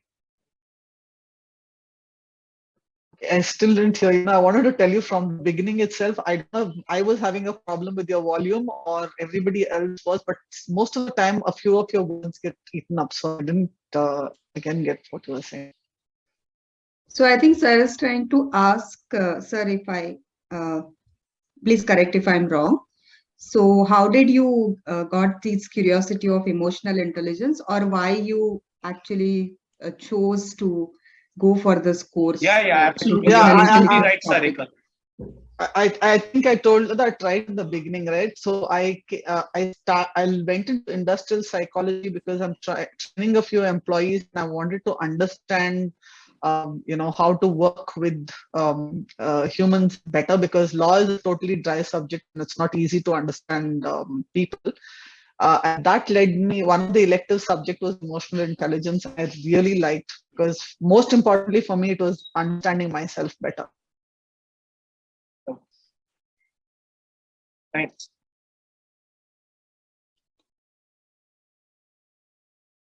So what we'll do is we'll come back at 7:10, and then we'll go on to the next chapter. Okay? So you can take a break till then. Okay? Sure.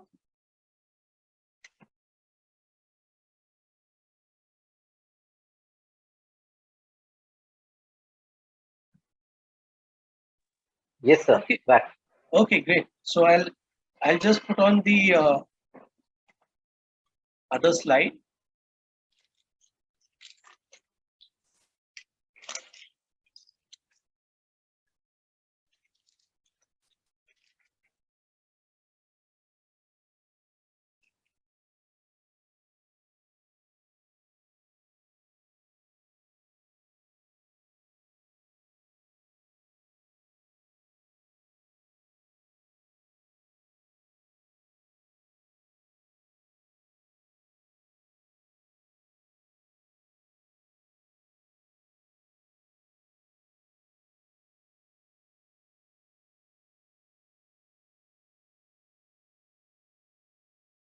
You don't see it? Yes. You can see, right? Only thing I can't see you all. But anyway. Yes, sir. Okay. So this again is the run of those modules. Now we're going to talk about the different EI models. Okay. So we're going to talk about the Mayer and Salovey's EI theory, the Baron model, Travis Bradbury, and Daniel Goleman. So this Mayer and Salovey is also called MHC EIT. Okay. So which is Mayer, Salovey, Caruso emotional intelligence theory. Baron is Reuben Baron. Reuben Baron is an Israeli psychologist. Travis Bradbury is an American emotional intelligence specialist whose model is very similar to Daniel Goleman's model. Only thing, he has simplified it considerably. So the learning outcomes that we want from this is to understand various models of emotional intelligence developed by different authors and understand the traits and competencies of a person who has high emotional intelligence.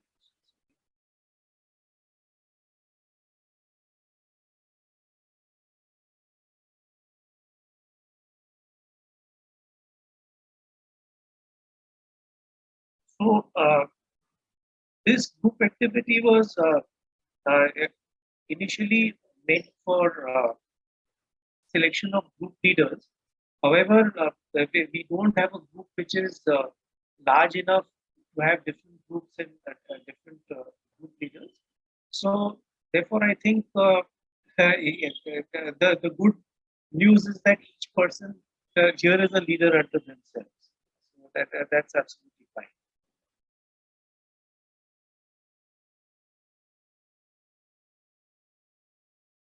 So this is a brief timeline. Okay, this is a brief timeline about emotional intelligence. So we had all this conversation about emotional intelligence starting right from 1950. However, the thing is that it's in 1995 that emotional intelligence really became popular. And this was with the book of Daniel Goleman, EQ, Why It Can Matter More Than IQ. After that, he's also written a book called Working with Emotional Intelligence. Daniel Goleman has written other books on emotional intelligence too. He's written about healing emotions. He's written about destructive emotions. So there's a lot of work that relates to Daniel Goleman as far as this is concerned. So the main three popular theories are MSCEIT, Reuben Barron, and Daniel Goleman. Travis Bradbury has now recently emerged onto the scene, and he has done some extensive research. He has done research on 500,000 people, and he has assessed what the impact of emotional intelligence is. And he has found that in 58% of the cases, high emotional intelligence makes a difference to the outcome. He has found that 90% of successful people have high emotional intelligence. Also did a survey in the US where he found that the annual average salary of a person with emotional intelligence was $29,000 per annum more than a person with average emotional intelligence, and that there was an increase of $1,300 per emotional intelligence point. So these are a lot of practical benefits of emotional intelligence that have been highlighted.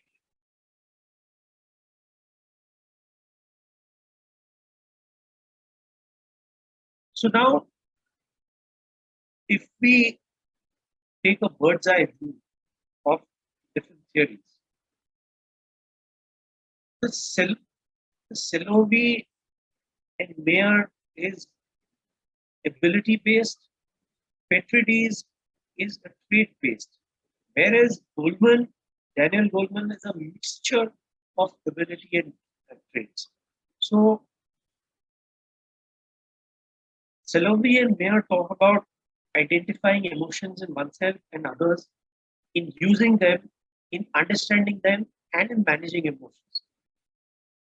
So perceiving, using, understanding, and managing. It's also called the POM model.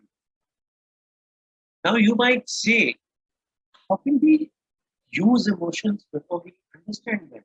Shouldn't it be the other way around? Don't we understand them first and then start using them? So the thing is, to be able to, as soon as we have identified emotions, to be able to put them to work, and then to be able to understand what the impact of these emotions are. Which is why, although it seems counterintuitive, still the use of emotions is coming before the understanding of emotions. And then what we finally have is the managing of emotions. So Daniel Goleman has a theory where he has sliced the whole thing two ways. He has self-awareness and self-regulation, which is working for self.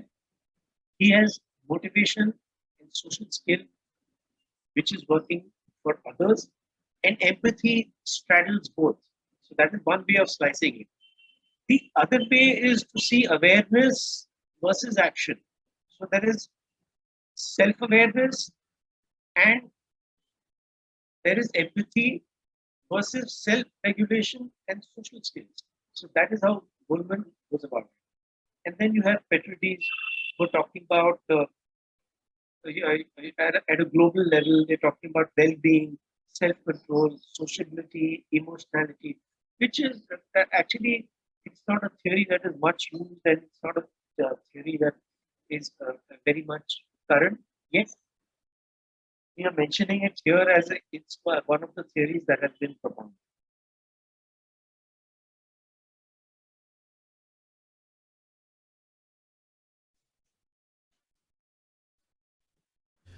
Two American psychologists, John D. Mayer and Peter Salovey, first defined the phrase emotional intelligence back in the 1980s.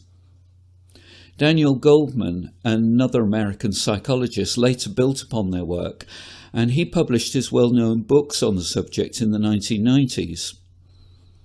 Daniel Goleman also produced a framework for emotional intelligence which consists of 5 elements. Motivation is the drive to work and to succeed. Motivation will differ from person to person. Most people are not necessarily motivated by money. It can be more important for some people than others, but there are other motivating factors such as security, doing things to the best of one's ability, recognition, and fear of failure. Self-awareness is an understanding about strengths and limitations and how they impact upon your performance. Self-regulation or emotional management looks at controlling emotions. It's about willpower and how you can regulate your impulses to make good decisions. Empathy is about understanding things from other people's perspectives and how they view situations. And social skills is about influencing and persuading others, leading and managing through collaboration and resolving conflict. Your emotional intelligence involves what goes on in your world. The inner world is what goes on inside your head. Nobody can see this, nobody is aware of it. It involves self-awareness that leads to how you control yourself and your emotions. Self-awareness is about how aware you are of your strengths and your weaknesses and the impact that these can have and that you can have on other people. Self-regulation is about how you control yourself, how you control your emotions and your ability to think before you act. This impacts on how you behave in the outer world, influencing how you empathize with others and how you use your social skills. This is what people can see. The outer world of empathy is how well you understand other people and their perspectives, how well you can see things from their viewpoint. This then drives your social skills, how well you communicate and interact with others on a one-to-one basis, in small groups or in large teams. So, your awareness of yourself and others leads to the actions and behaviours around your emotional management and how you interact with other people. Emotional intelligence is all about awareness. Awareness of self and others through self-understanding and empathy, and action and behaviour, controlling yourself and regulating emotion so that you can relate to others better and build healthy, effective relationships. None of this will work, of course, without the right attitude, the right drive, and the right motivation. This is about how you motivate yourself and how you motivate other people. All other models of emotional intelligence follow a similar construct. EI for Change uses the EQI 2.0 assessment when we're working with individuals and teams assessing various components of emotional intelligence. It's based on the work of Roo von Baron, who spent many years constructing his instrument around his model of emotional intelligence. The EQI 2.0 assesses the inner world and outer world components, but adds in the decision-making and stress management components to give a broader assessment of emotional management. It's important for me to stress that there are other very good measures of emotional intelligence available. We like the EQI 2.0 because it's the most scientifically valid and reliable assessment of emotional intelligence, has a broad range of norms and translations so can be used globally, and has a variety of reports that can be used, which include a coaching report, a leadership report, a team report, and a 360. So this voiceover that you heard, this is from an organization called EI for Change.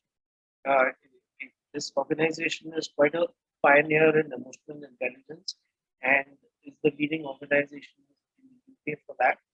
And they are using the Rubin Baron model because the Rubin Baron model is, although it is not such an easy model to understand, it's something that goes into a lot of depth as far as emotional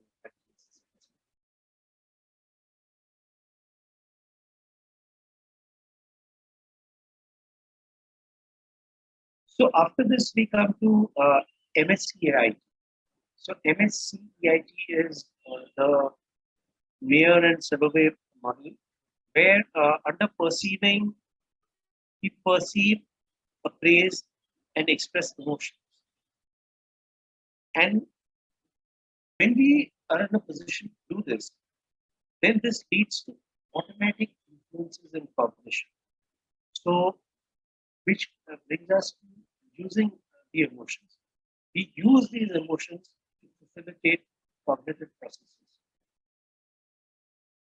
Then we're able to focus on the emotions, we're able to focus on the information that is related to emotions. So we understand complex emotional information. Now, what do we mean by complex emotional information? Like we said, there are simple emotions and there are complex emotions. Therefore, the entire gamut is able to be understood by us after we actually start putting this to work. And then, having done all that, we finally get on to managing the emotions.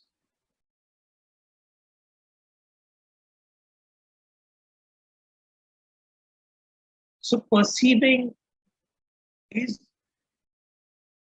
even before we express our emotions, to actually be able to identify these emotions in our thoughts. So when we are thinking something, we should be able to understand for ourselves whether those are angry thoughts that are going through our mind, whether those are pleasant thoughts that are going through our minds, whether those are sad thoughts that are going through our minds. We should be able to identify these emotions and thoughts itself. Then we need to be able to identify the emotions in other people. How do we identify the emotions in other people? We just did a very elaborate exercise where we looked at various different kinds of faces, and we so beautifully and so accurately identified the different emotions that people were going through. We were able to express these emotions accurately. We were able to discriminate between accurate and inaccurate feelings. Then, in terms of using it, we need to work in a very focused manner. When we prioritize our thinking by a focused kind of direction that we give, that is the time when we are able to pick up small little nuances also. And then these emotions can help us to assess the judgment. Now, how does emotion help us to assess judgment? Normally, it would appear that you just need a rational mind, right? But actually, that's not how it works. If the prefrontal lobes, which regulate the emotions, have any lesions in them, it has been found that the decision-making ability of people gets impaired unless there is an emotional component to the decision-making. At a cognitive level, they may generate any number of decisions, but they will not be able to actually decide which particular option to choose unless they have the help of emotions also. Then the mood swings change the perspective. The emotional states, they also encourage the problem solving. Then coming to understanding, we have constantly been talking about labeling and recognizing relations amongst emotions. We've talked about interpreting the meanings that emotions convey. So when we do that, we are also in a position to understand complex feelings, to recognize emotional transitions. And we stay open to feelings. When we manage them, we stay open to feelings because staying open to something is the best way that we are actually able to learn. So we get engaged or detached from an emotion, we can reflectively monitor emotions. Now we come to the Baron model. Let's focus a little on this model because this is a model that has substantial scholarly research that has gone into it.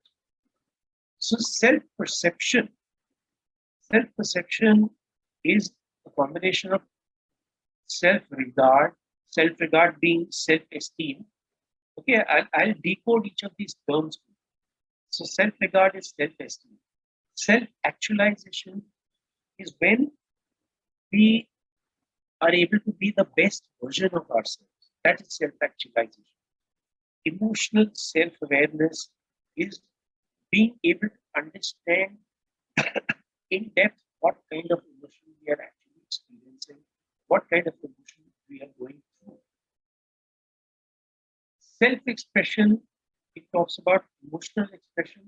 That means, how do we choose to express our emotions? Do we do it in a way that builds rapport with people? Do we do it in a way that conveys the depth of our emotions to people? Do we do it in a certain manner? And do we show an independence in doing it? See, our effectiveness always goes up when we have an emotional connect. It always goes up when we come across as assertive. It always goes up when we look independent. Then interpersonal is an important aspect, because ultimately everything is about the rapport that we create. It's about the interpersonal relations. When we have empathy, that is something that is reciprocal. When we have empathy for others, others also have empathy for us. Social responsibility establishes us as a valid member of society. The decision making is crucial for the independence of anybody. It's also important for people as leaders. So they need to be good at problem solving. Then everyone needs to do a reality check, and a critical part of self-regulation. Critical part of self-regulation is impulse control. If we look at, in fact, all the clusters of emotional intelligence, we realize that self-regulation is a very, very critical factor. Stress management talks about flexibility. It talks about the ability to be able to take stress, and ultimately, what is it that keeps people going? What it is that keeps people going is the optimism. So when we look at the Baron EQ, we see the EQI scales. Okay, so this is what the whole chart looks like.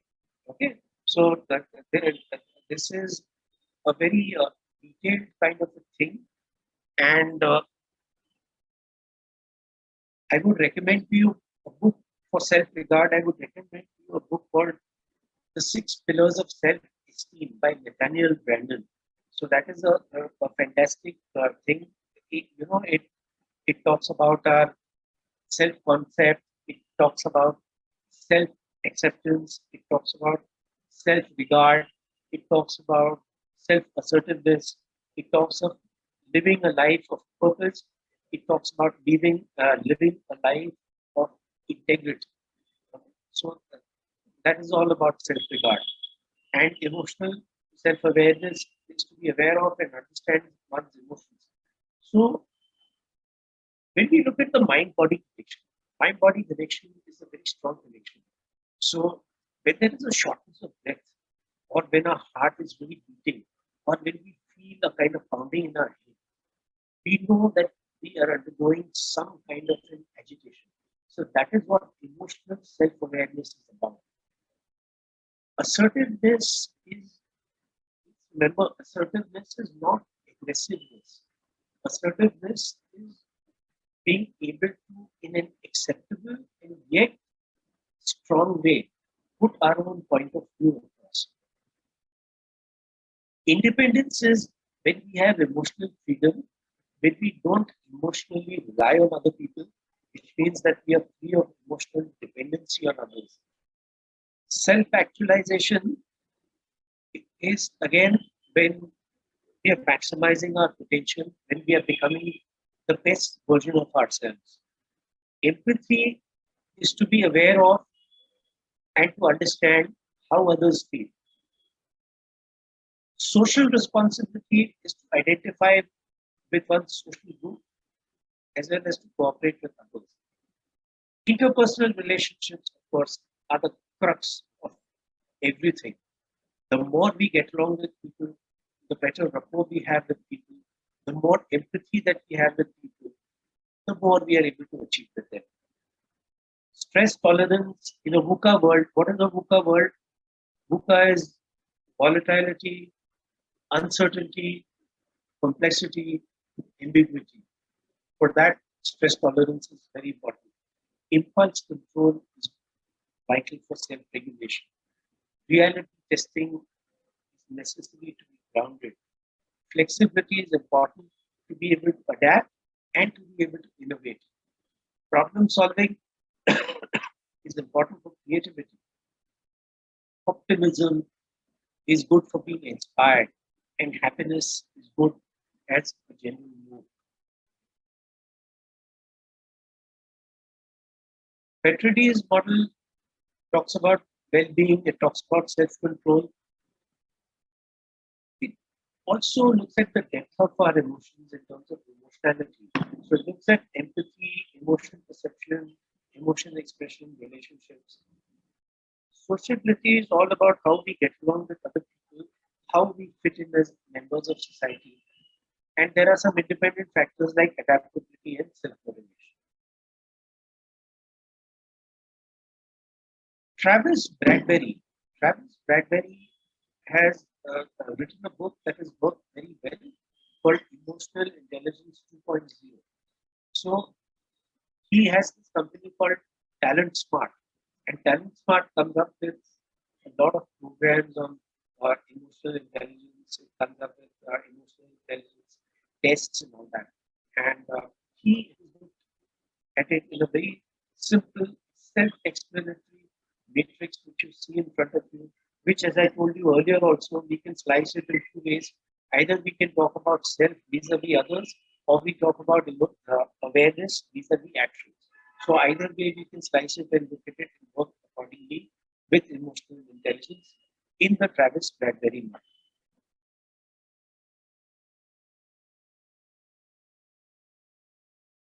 Now let's hear about the Daniel Goleman model. So most people believe that their level of intelligence or IQ is the greatest indicator of success in life.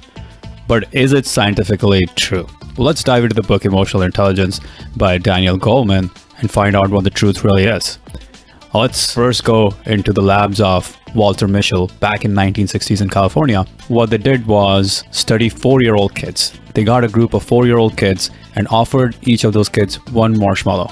But then they gave them a test. They said, if you don't eat this marshmallow for 20 minutes, we will give you another marshmallow. Now what happened? Of course, some kids ate the marshmallow and some kids waited for the second marshmallow. Now the researchers followed these kids, and then 14 years later, they again tried to figure out what had happened to their lives, where were they today. Now 14 years later, the kids who couldn't wait for their marshmallows, what were their SAT scores? So the average SAT scores of kids who couldn't wait for the second marshmallow, who just ate the first marshmallow, their average score was 1052, while the kids who waited for the second marshmallow, their average SAT score was 1262, almost 20% higher than the kids who couldn't wait.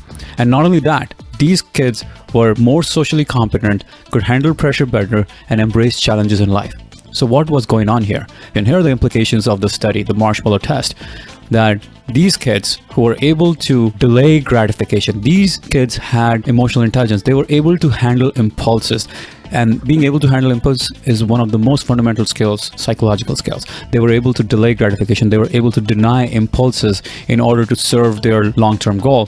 And that ability is crucial to long-term success. Now let's look at another component of emotional intelligence, which is the ability to handle defeats and challenges. Now in history, stories of all the great performances and achievements, and they're all laden with defeats and challenges and setbacks. Elon Musk was on the brink of losing both SpaceX and Tesla and going bankrupt in 2008. He rose from that setback to become one of the greatest entrepreneurs of our times. Michael Jordan was cut from his high school basketball team, and then he rose from that humiliating setback to become one of the greatest basketball players ever. So these stories of rising from failure are what history is really made of.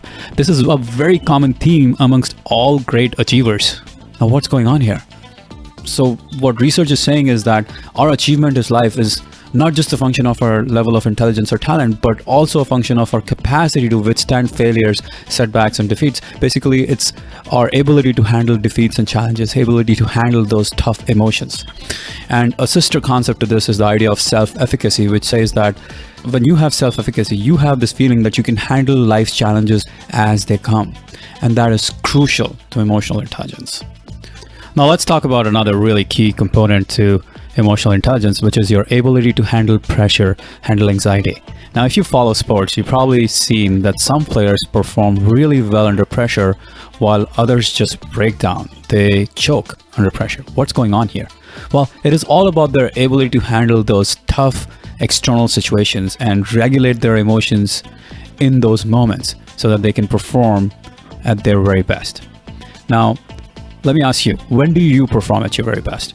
When there is very little pressure to do anything, or when there is too much pressure? Well, for most people, there is a peak performance somewhere in the middle. Not too little pressure, but not too much pressure. Some pressure is good, but too much pressure can be bad. And that optimal performance zone is where you want to be.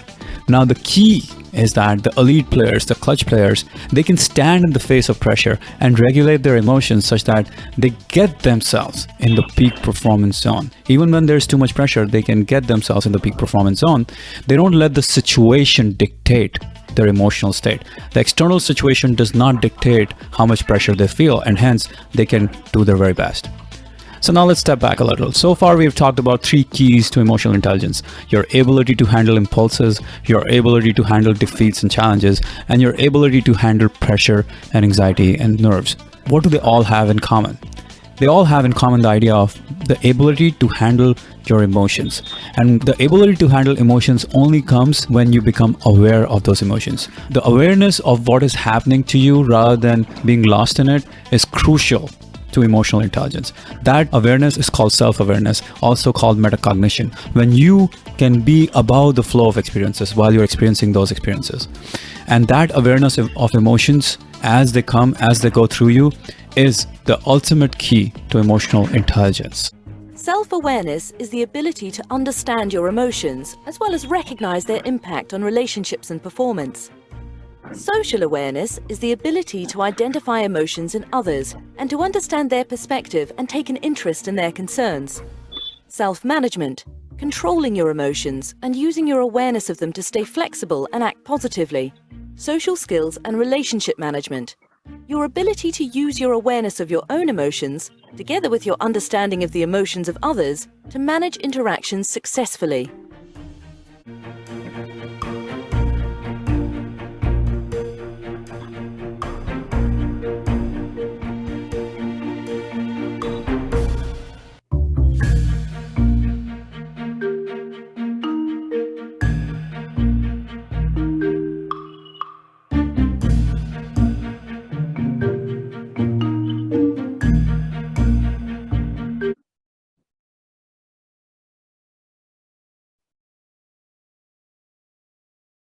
So now, when we look at Daniel Goleman's mixed model of emotional intelligence, we find that essentially the clusters that Daniel Goleman speaks about, first he talks about self-awareness. So self-awareness is emotional awareness. It's accurate self-assessment. It is self-confidence. Then he talks of self-regulation. So that is self-control, trustworthiness, conscientiousness, adaptation, and innovation. In terms of motivation, he talks about achievement drive, he talks about initiative, he talks about commitment, and he talks about optimism.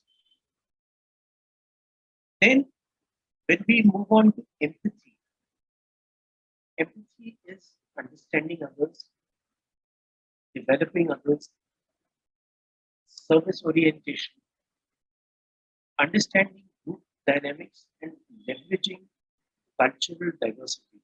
So, understanding others been found understanding others, developing others, and service orientation.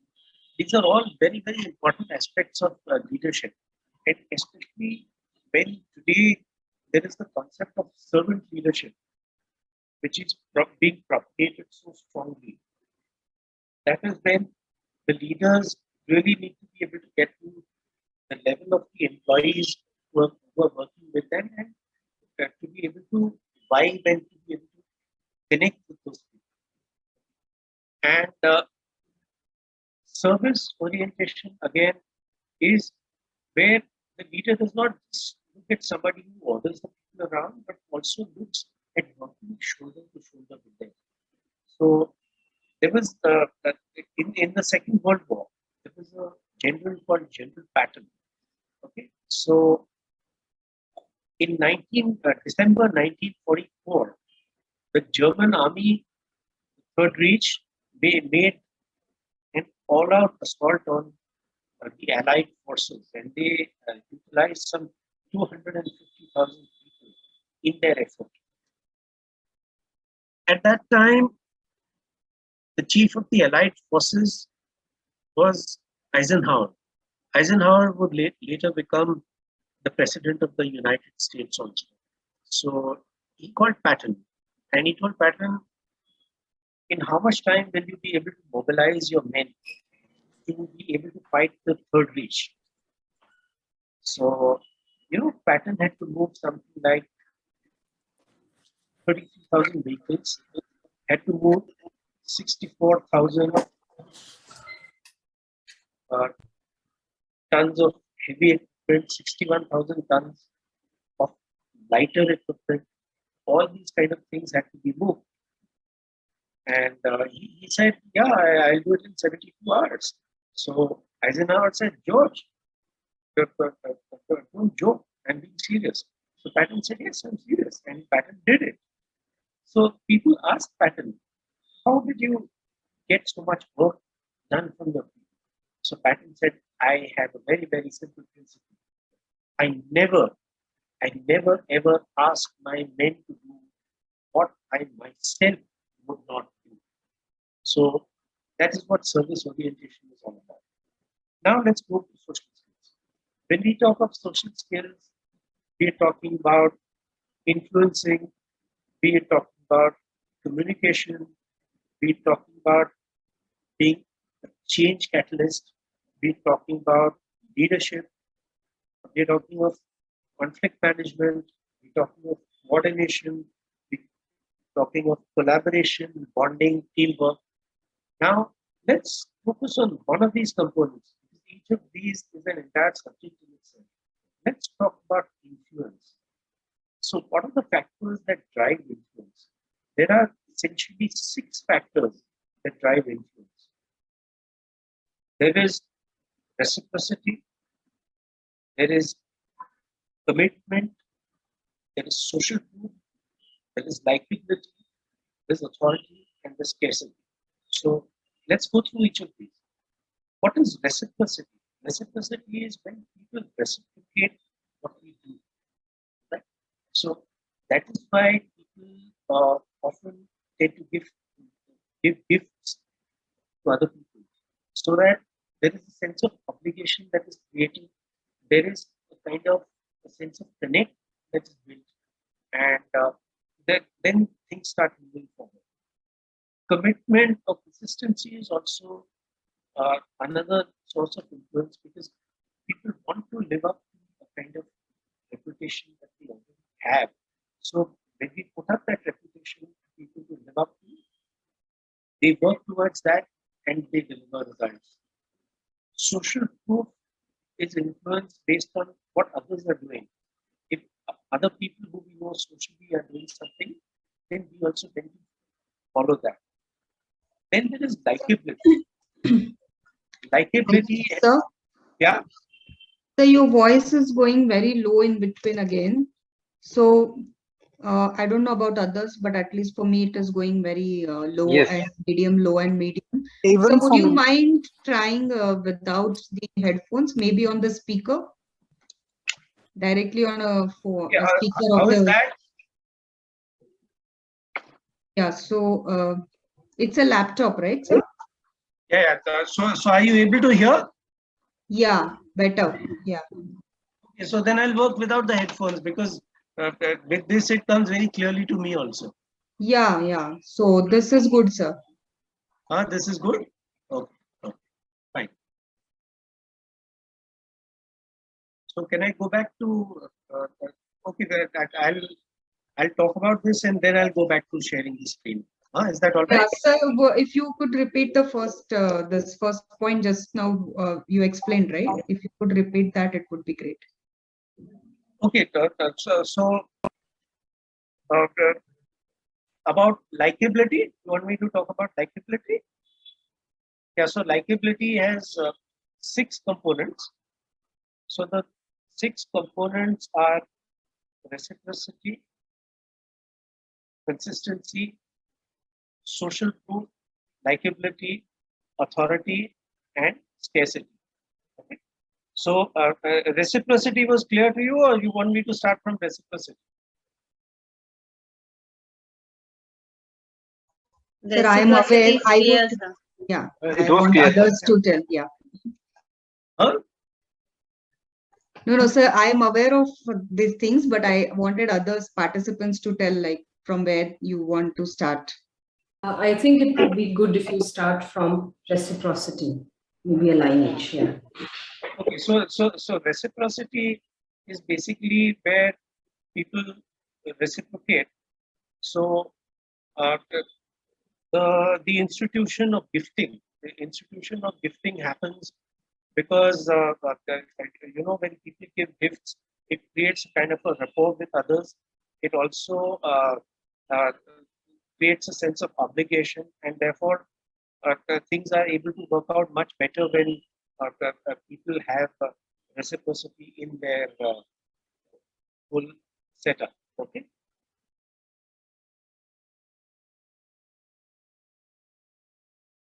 Then also consistency is where people have to live up to a particular reputation. When you give people a reputation to live up to, then people tend to agree to that, and therefore you're able to again get results from them. Social proof is when we see others doing something, then we do it ourselves. See, I'll tell you, for example, when somebody comes for donations, they come with a register, and then you see the names of various different people in your building, or you see your friends and all, and they say that, see, this one donated so much, this one donated so much. So then we think that, okay, if those people have donated that much, then we should also be in a position to donate something. Or suppose even in trains like Shatabdi and Rajdhani, if you're in the chair car, you'll find that what the waiters do is they put a whole bunch of 10 rupee, 20 rupee, 50 rupee notes and all that. So you think that, yes, some of the passengers, they've given this kind of money, so why should I also not give that kind of money? So that's a kind of a seeding which those people do, So that is as far as social proof is concerned. Likability is based on 4 components. It's based on the friendliness of a person. It's based on how relevant they are. It's based on how empathetic they are, and it's also based on how real they are. So all these things make a difference. Now, you might say, if our line of business is totally different from somebody else, or the circles that we move in are completely different from the circles that other people are moving in, then how can we be relevant? See, whenever we have empathy for people, and whenever we are in a position to relate to people, and when we are able to provide comfort to them, then we in such situations, we always do become relevant for them as well. So this is how influence works, and influence, therefore, is a very important part of our social skills and makes a huge difference to emotional intelligence. So, any questions regarding this before I then again start sharing the screen and going on to the balance part of the presentation? Any questions you'd like to ask? And any particular situations you've encountered where you would like my perspective on what this is? No, sir. Okay. So, All clear, sir. It's clear. Everything, it's clear. It's clear. Okay. Just one thing, sir. Will we, would you be sharing the PPT with us? I mean, when you access the LMS, that time you will get whatever is available on the LMS, because I do not make my own PPTs and present them. Okay. So similar content, like the points that you have shared with all the theories and stuff, it would be there on LMS. Yeah. That will be there on LMS. The only thing that you won't get is what I am speaking of my own accord. Yeah. Because I do a substantial lot of, I share a substantial lot of additional information also, so that it can be interesting for you, and there's new stuff that I can share with you. So that's there. Yes. So that you can get from the recordings, because the recordings are made available in any case. Yeah. Okay. Thank you, sir. Yeah.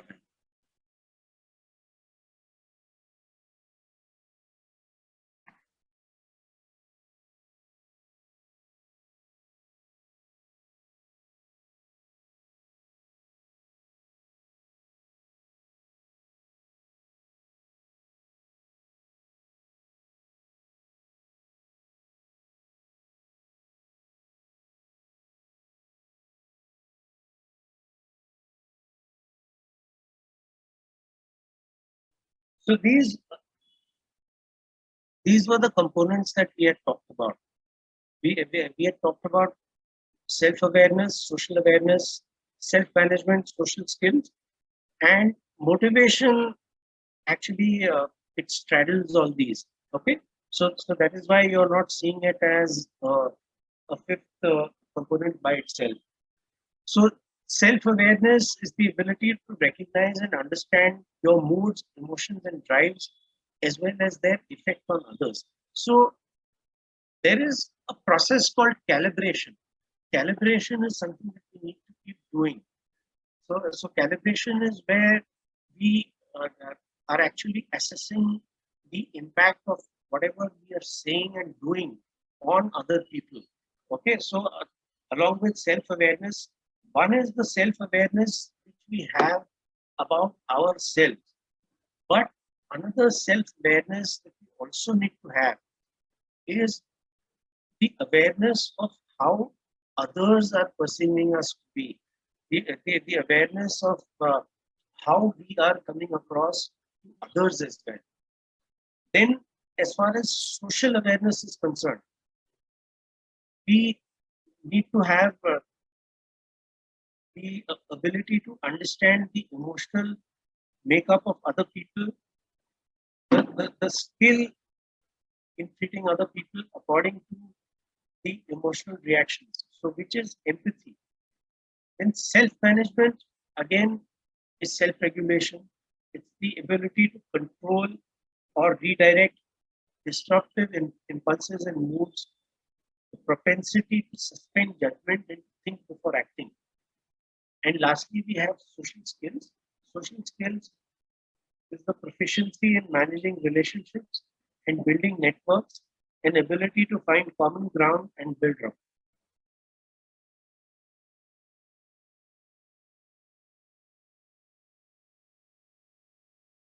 So this is how it works. There's self-awareness, and emotional self-awareness, self-management, emotional self-control, adaptability, achievement orientation, positive outlook. When you have social awareness, empathy, and you have organizational awareness, then you have relationship management. Along with that, you have influence. Then coaching and mentoring happens. There's conflict management, there is teamwork, and there is inspirational leadership. Now, leadership is of various different types, and the kind of leadership model that is used, it all depends on what is the need of the situation. So there is a thing called visionary leadership. Visionary leadership is where the leader has a very lofty vision, and that leader is directing everybody towards that vision. So there is a very powerful team synergy. There's a very powerful bonding that is built where everybody wants to support the vision of the leader. Then there is an affiliative style. So in the affiliative style, the leader is taking a lot of people on par with them, so that it becomes a very egalitarian kind of a setup where everybody feels very equal and they work with the leader.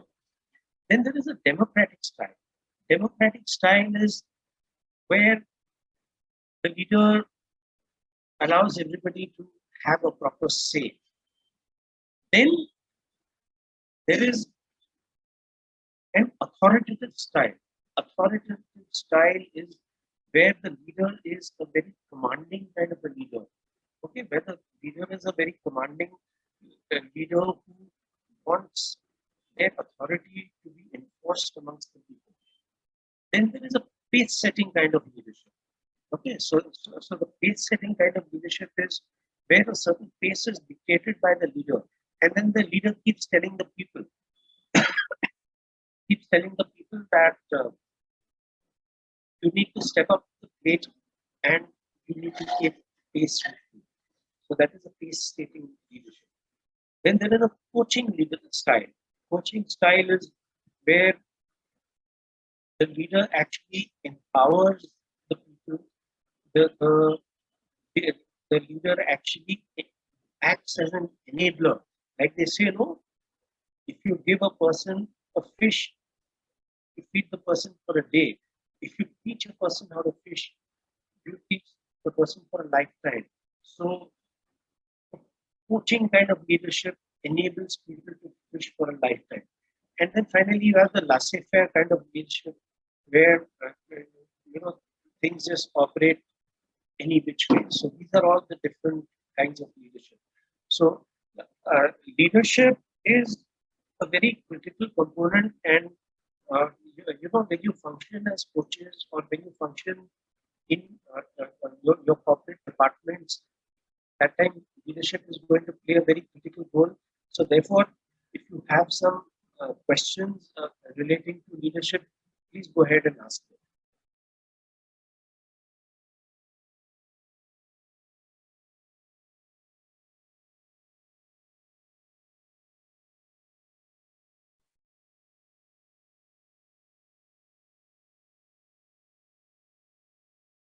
So there are no questions on this?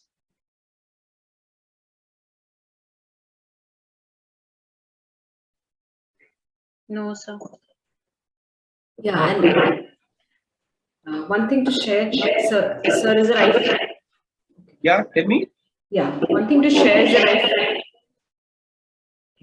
Yeah, please share. Okay, I'm experiencing echo, which is why, just a minute.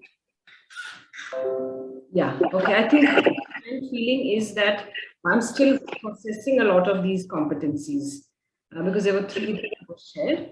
So maybe at some point we can come back to that question. Yeah, so I'm still in the processing stage. Mm-hmm. Can you just explain a little further, please, Loy, processing stage in terms of? Yeah, I think in terms of information, because we looked at 3 different models, And 3 different models have their own complexities, their own way of how emotional intelligence is understood and applied. So yeah, I think I've taken some time to, I think, delve a little bit into each one of them. Okay. So what is the methodology that you would be looking at, Loy, for processing the information? I think just spend some time with it, that's all. And I think maybe once the session is over, I'll go back to it and I'll look at it, and maybe I'll spend some time thinking about all of this, maybe use different situations to see where which one is, or where what is, which model is more relevant, etc. Sure. So just to add, yeah. In the coach guide also you will. Okay, can you hear me? Yeah, I can hear you. Go on. No, so just to add for Loy, that in the coach guide also you will get additional video links to go through these topics, so that you get an additional knowledge as well, or any questions answered. And anyway, sir will answer the questions in tomorrow's session again if you have still any doubts or confusion. Sure, thank you. Yeah, see, my point is that you can always have the coach study guide. You can always have other things for reference, which is absolutely fine. So that is all part of asynchronous learning. But in terms of synchronous learning, right now, since I'm there in the class, if there's any clarification you want, if there's any aspect that you want to highlight, then that participation will always add to the common learning and the benefit of all. That's all my submission is. Okay.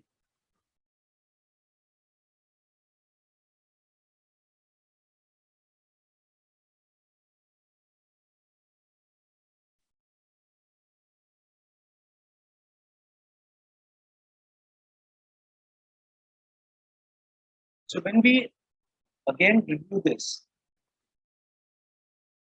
we see that adaptability is all about flexibility. So, there are always new conditions that keep presenting themselves to people. So the more people are able to adjust to those conditions. Now, for example, if we talk about the pandemic, so earlier on, everything used to be offline. Travel to different locations, and people used to deliver programs over there. People used to work in offices. Then suddenly they found that they couldn't do anything of all that. So they had to create online courses. They had to have Zoom meetings. They had to do things over telephone calls. They had to use learning management systems. So what did all that involve? All that involved something called adaptability. And what was that adaptability? That adaptability was basically flexibility. Then another facet is regarding assertiveness. Now, a mistake that very often happens in communication is that people vacillate between submissiveness and aggressiveness. However, assertiveness is something that establishes a golden mean between submissiveness and aggressiveness. So assertiveness is being able to stand up for oneself, being able to stand up for oneself and put across things in a manner that is gentle, and at the same time, it's still firm also. Emotion expression is being able to get our feelings across to other people. And emotion management of others is to be capable of influencing other people's feelings. Okay, so one is the feelings that we ourselves have. However, when we are working with others, we also want to get some kind of a response from those other people. So when we want to get a response from other people, that's the time that we need to be capable about influencing them too. So that is what influencing other people's feelings is about. Then emotion perception relates to self as well as to others. So we need to have a clarity about our own feelings, and at the same time we need to have a clarity about other people's feelings also. Emotional regulation is the capacity to control our own emotions. At the same time, it's also like similar to the impulse control that was talked about. So there is a thing called reacting and there is a thing called responding. Reacting is when we spontaneously provide feedback. Responding is when we provide a space. We provide a space between stimulus and response. Low impulsiveness is when we are reflective and we don't give in to our urges. Okay, so it's like stop, look, proceed. You know, that's the rule of the signal, right? Stop, look, and proceed. Relationship skills are about being capable of having relationships that are satisfying both at a personal level as well as at a professional level. Okay. Self-esteem is when we are successful and self-confident.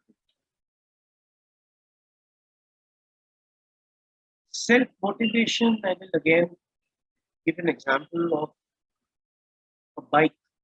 Okay, a bike can either be kick-started or it can be a self-starter. So people who need kick-starting are people who rely on external stimuli, whereas people who are inspired, those people are self-motivated. So they are driven and they are unlikely to give up in the face of adversity. Social competence is the ability to socialize and network and get along with other people. Stress management means that we are able to put up with stress, we are able to regulate ourselves. And great empathy is taking someone else's perspective. Now, to take somebody else's perspective, we need to be able to step into their shoes. Most vitally, to step into somebody else's shoes, we need to be able to step out of our own. And this empathy is at 3 levels. So there is a cognitive empathy, there is an emotional empathy, and there is a compassionate empathy. So a cognitive empathy is when we are actually able to, at an intellectual level, understand what somebody else is going through. And emotional empathy is when we're able to bring our emotions in sync. And compassionate empathy is when we are able to actually feel compassion for those people. So trait happiness is being cheerful and satisfied with our lives, and trait optimism is confident and likely to look on the brighter side of life.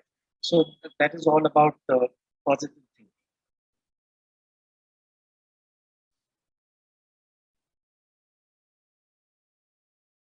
So Mayer and Salovey proposed that EI was a cognitive ability which is separate but also associated with general intelligence. Baron model describes it as an array of interrelated emotional and social competencies. So Baron's EQI test, as I told you, it's being used by that EI for change organization, and it is a very, very comprehensive EI test. Then Daniel Goleman's mixed model. It defines the emotional intelligence using a vast array of skills and competencies in the 4 quadrants. And after that, we have learned from the introduction and leadership selection activity, and we've discussed the high EI traits and the competencies. So this is what the entire thing is regarding these first 2 modules.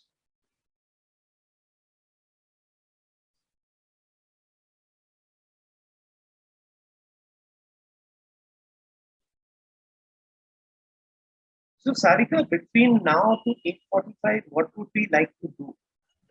Because see, a couple of challenges over here. One is that we can't have any group activities because the group is too small. Classically, there are 15 to 17 people. So you know, the modules are timed on that basis where, you know, we have a substantial level of group activities, and therefore that is one. And the other is the interaction. Okay, so when there is a substantial level of interaction, then too we are able to utilize that time in a very good manner. So so if there's anything else you want to suggest that I should do, which you believe can, or you know, get people involved, I'm absolutely open to that. Yeah, sir. So, okay. Is there a hello?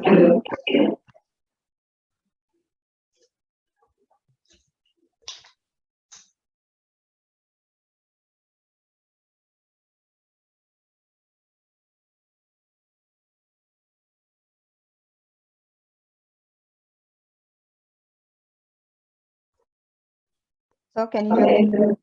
Yeah, I can hear you. There is no echo, right? No, there's no echo. Okay. So after the summary slide, do an activity with all the participants where we talk about the reflection, like from start till end now. What were there of the discoveries or some of the reflections on all the topics from starting to end. And yeah, as you said, the group activity is not possible, but we can definitely discuss any situations that participants would like to. So Ashwin, Loy, Pratishtha and Anupama, because I know emotional intelligence or emotions is like our day-to-day subject, you know, from morning till now, you might have faced a lot of situations or small incidents. So please feel free to discuss, because that is what we aim at during these sessions, like, you know, come back with the reflections and the questions where we can discuss and have the awareness for all of us, how to manage it or how to work on it.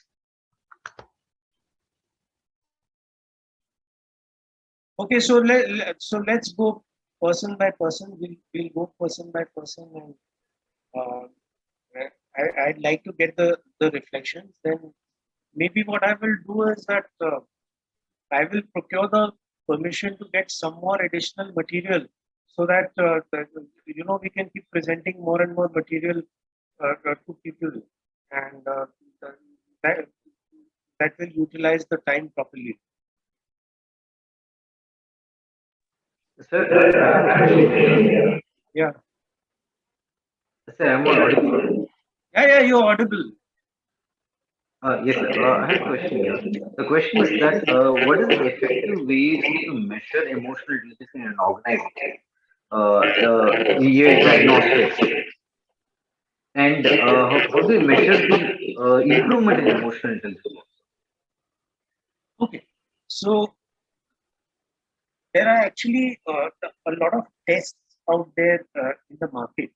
Okay, but now those are all based on certain algorithms. Okay, there's a certain software that is there which has certain algorithms, and then based on the response that you give to those questionnaires, those algorithms generate a report.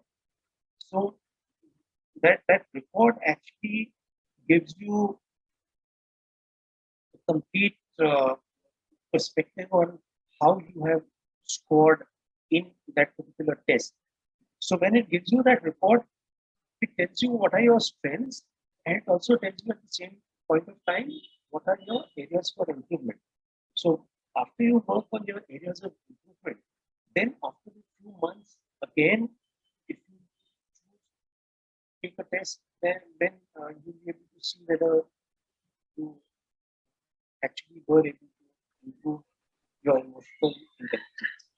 And we also have strategies for improving emotional intelligence. So, in the course which is there on MA and emotional intelligence, we take the students through an extensive series of how to improve emotional intelligence. I'll take a look at the syllabus in this also. And if it's there, so of course we will go through it. If not, even then I will give you inputs on how to do that. I think Sarika must have come across strategies to improve emotional intelligence, right, Sarika? Yeah. Sir, I'll just show the coach guide also. So for all of you, you would have received the coach guide, I think, right? The link to the documents you have received. Sarika, your voice is echoing. Okay.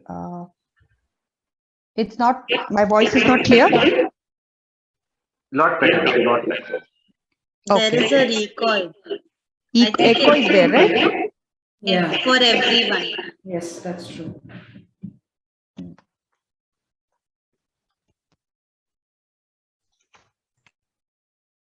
Even I can echo it.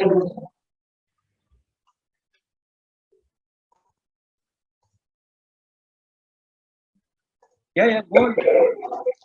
That echo is there, sir. I don't know what's wrong. Fine. I can hear you. Is it fine now?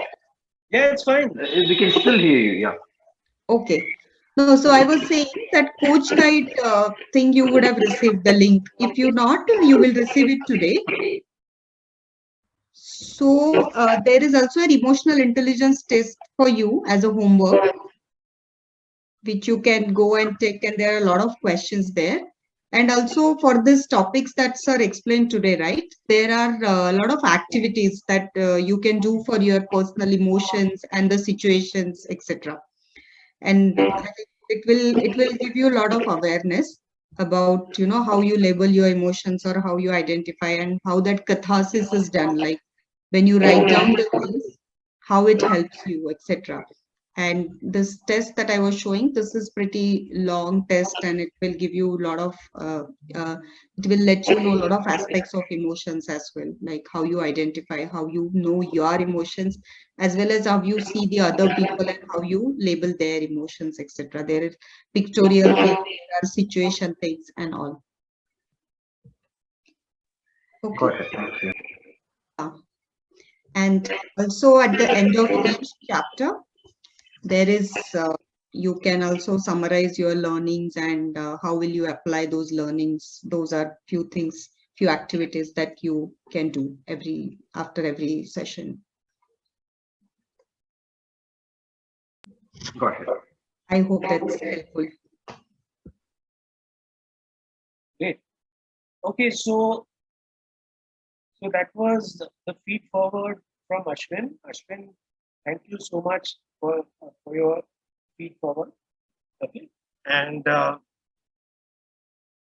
definitely, you know, as we have that WhatsApp group, we will communicate a lot of stuff to you through that WhatsApp group also, so that you can continuously keep getting inputs from our end. And we will also look at incorporating a few new activities, because you know, since the group is very small, I will start devising individual based activities rather than group activities. I will devise individual based activities so that, you know, that we are able to make more sense to you. Okay, fine. Yeah, Loy, what would you like to share, please? Yeah, I definitely loved the session in terms of the flow, in terms of the way how it's delivered. I think one question that I had for this segment of this the conversation was, is there a recommended way of which model is advisable in which situation? Say, for example, the Mayer and Salovey is more applicable to, say, a personal life, whereas a Daniel Goleman is more applicable, say, to the work life. I'm just making it up. Now, there may not be any, but is there any recommendation like that? Or any application that is more successful? Say, yeah, the Mayer and Salovey works more if it's in a family situation or personal situation. Yeah. Okay, so I'll tell you, each has their own advantages. Okay, it may not be in terms of situation, but it is more in terms of the attributes of these tests. So, as far as the MSc EIT test is concerned, in terms of the validity, okay, in terms of the validity of the reports, like you have reliability and validity of tests, MSc EIT has a very high validity as far as the tests are concerned. The Reuben-Barron test, in terms of the academic rigor of those tests, the depth to which the tests are carried out, there the Reuben-Barron test is a very good test. And the Daniel Goleman test has the widest acceptance. Okay, so there that is good. And as far as Travis Bradbury is concerned, the simplicity of comprehension is the best as far as the Travis Bradbury test are concerned. So therefore, each of these models has their own strength. Each of these models has their own appeal. Yeah. Yeah, that makes sense. Thank you. Really valuable there. Really valuable insight. Thank you. So, who's going next with the reflections? Is it Pratishtha? Pratishtha?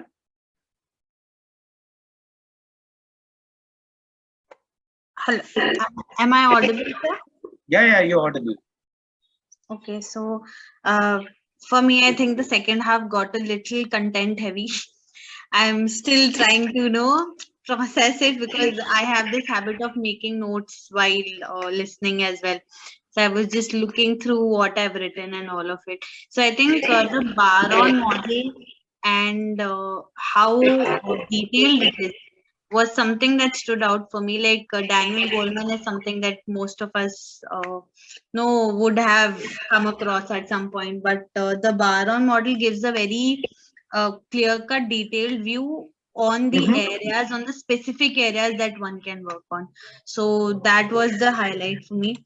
And I think maybe just a suggestion for tomorrow, because like sir has been saying, normally the group is bigger.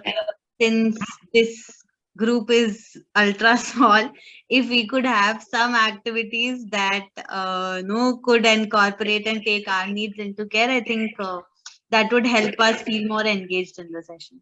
No, come again, Pratishtha. What are you saying? What kind of activities? So, like whatever group activities are generally decided, if something could be tailor-made based on a smaller group, so that we can do those together as a group tomorrow, I think it might help all of us. Yeah, so what I'm looking at doing, Pratishtha, with immediate effect from tomorrow itself, is that whatever group activity is there, instead of conducting it as a group, I will get each one of you all as individuals to present it. Okay. Okay. See, because even when you do it in a group, what is the difference? The difference is that a few people are getting together and discussing, but ultimately the presentation is being done by the group leader. So it's an individual who is presenting, right? So here again we can have individuals who present. Okay. No problem. Yeah. Thank you. Yeah, well. And Anupama?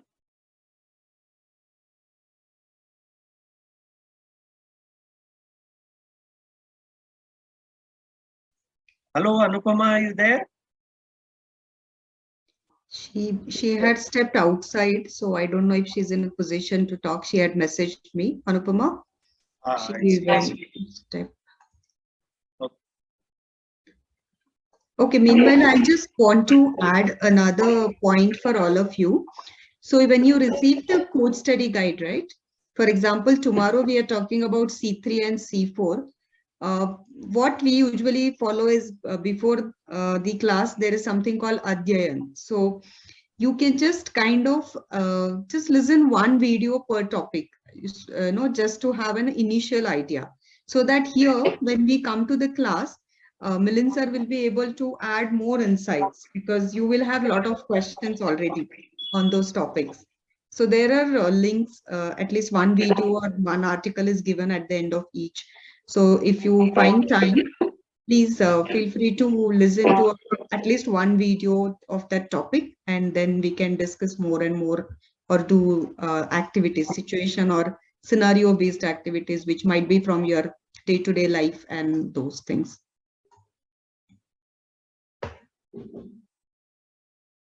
Yeah, see, as a standard practice, okay, Ashwin, Loy, Pratishtha, as a standard practice, what we have been doing is that people have always been reading up the study guide in advance, so that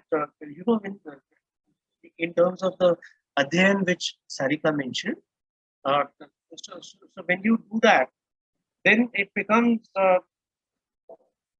sure.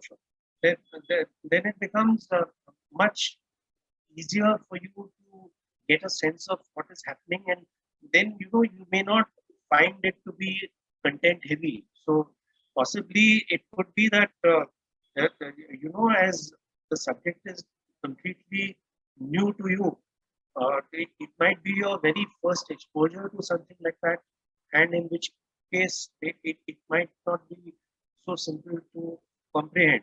And so therefore, if you are able to prime yourself, then that will definitely have a more, it will make things easier to receive for you.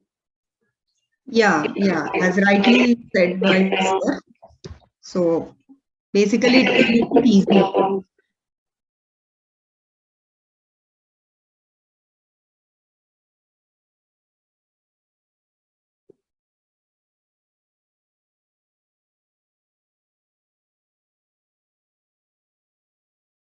Okay, fine, good. So Harshita ma'am will join in a while.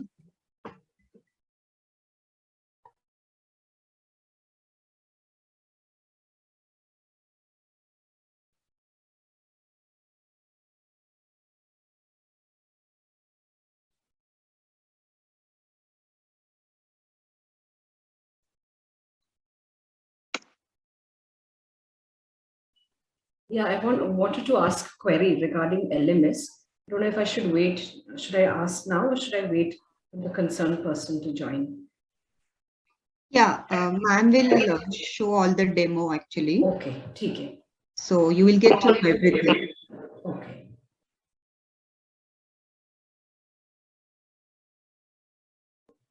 Meanwhile, if there are any other questions, we can discuss. Like on EI.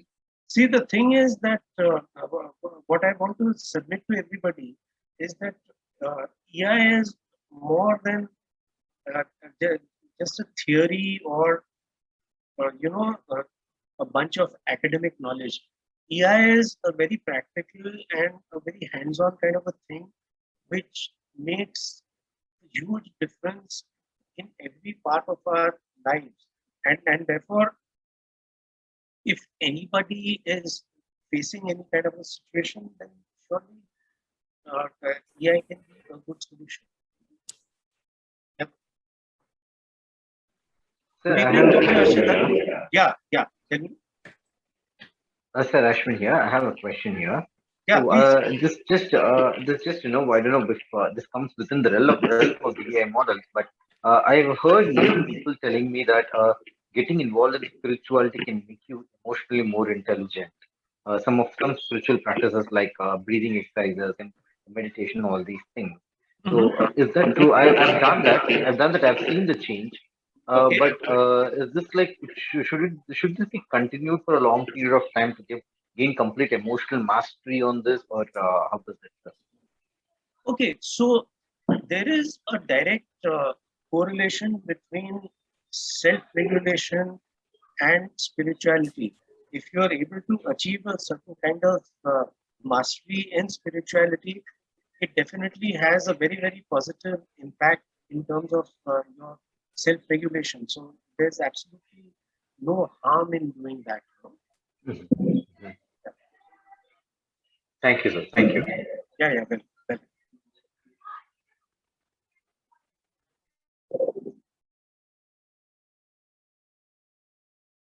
So Harshada ma'am, we're done with the session. Yeah, done with the session. So yeah. Okay, thank you. Thanks. Yeah. I hope it was a good day, first day of the session. Yeah. Sure. Yeah. Thank you. So regarding learning management portal, we have already shared with you the login credentials. I think Urvi has texted you on your WhatsApp, right? Everyone have got it? Yes. Yeah. Yes, we have got it. Yes. So they are that is your login credential. So I'll just quickly show you the site which you'll be using. Name of the site is studi.com. Yeah. So this will appear on your screen. My screen is visible, right? Yes. Yeah. So you have to just type on your Google window, studi.com. That is the name of the, and if you see the group description of our WhatsApp group, there also we have posted this link. Just a minute. Hello. Yeah, join the session first. Yeah, so this link will open once if you click see the group description of our WhatsApp group. We have already posted this link. The name is studi.com. So you can see either from your mobile, but then we will recommend laptop for the better look and feel of the entire material over there. So here you can see login option, right? On the extreme right hand side. You will click here and then you will put your credentials. So that is your email ID and then your password. You have two options. Either you will get a link or you can sign in with the password. Here you have to use your login credentials which we have given you. So anyone is currently on laptop from the team? Yes, I'm on the laptop and I've been logged into my account. Achha. So I will just give you sharing access. So you can show the screen and then we can take a look at it instead of I using any one of your credentials. So that will be better. Harshada, I just had one question. Yes. Anupama here. This morning when I tried logging in with my mobile number and the password, it said error logging in. So I mentioned it to Urvi and Urvi said you would clarify it for me. Okay. So I'll just check your login credentials. Any concerns is coming up, but we are using, I think for GCCP also we have given you the login credentials, right? For LMS. So same we are using over there. The credentials won't change, only you will get CC folder access in that. So I'll check in case you are facing any errors. Yeah, so what I'll do is I'll try it again. I'm outside, so I'll try it again tomorrow and then share a screenshot maybe with you. Okay, fine. You can try again because sometimes on mobile there are certain technical errors also over the site. So you can try again once. Still, in case there are any concerns coming up, then let me know and we'll guide you on that. Okay. Yeah. Thank you. Who is on laptop? That's me, Loy. Yeah, ma'am. So you can share the screen. You have multiple sharing option. Okay. Let me share my screen. Okay. Yeah.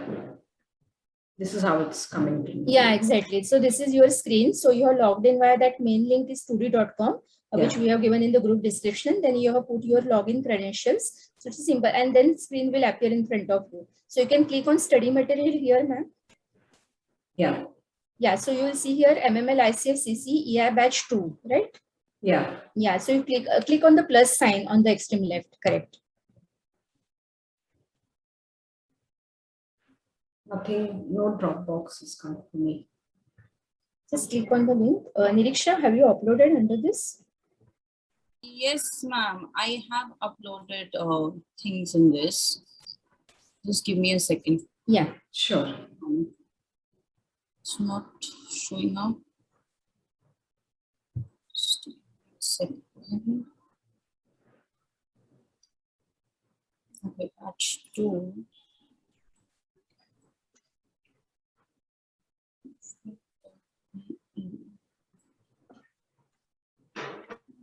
Course, it should be visible. When she's clicking in front of us only, that plus sign. Showing up, right? Yeah. This is the same for me as well. Like when I clicked on the plus sign, nothing is coming up. SI ekdam. Okay, okay. So just Niriksha, show your screen. Just a second. It's not. I have opened one of the students' ID only. Yeah. Not showing up there as well, but the access has been given. Yeah, so if we can see, it's not showing here as well. Why is this happening?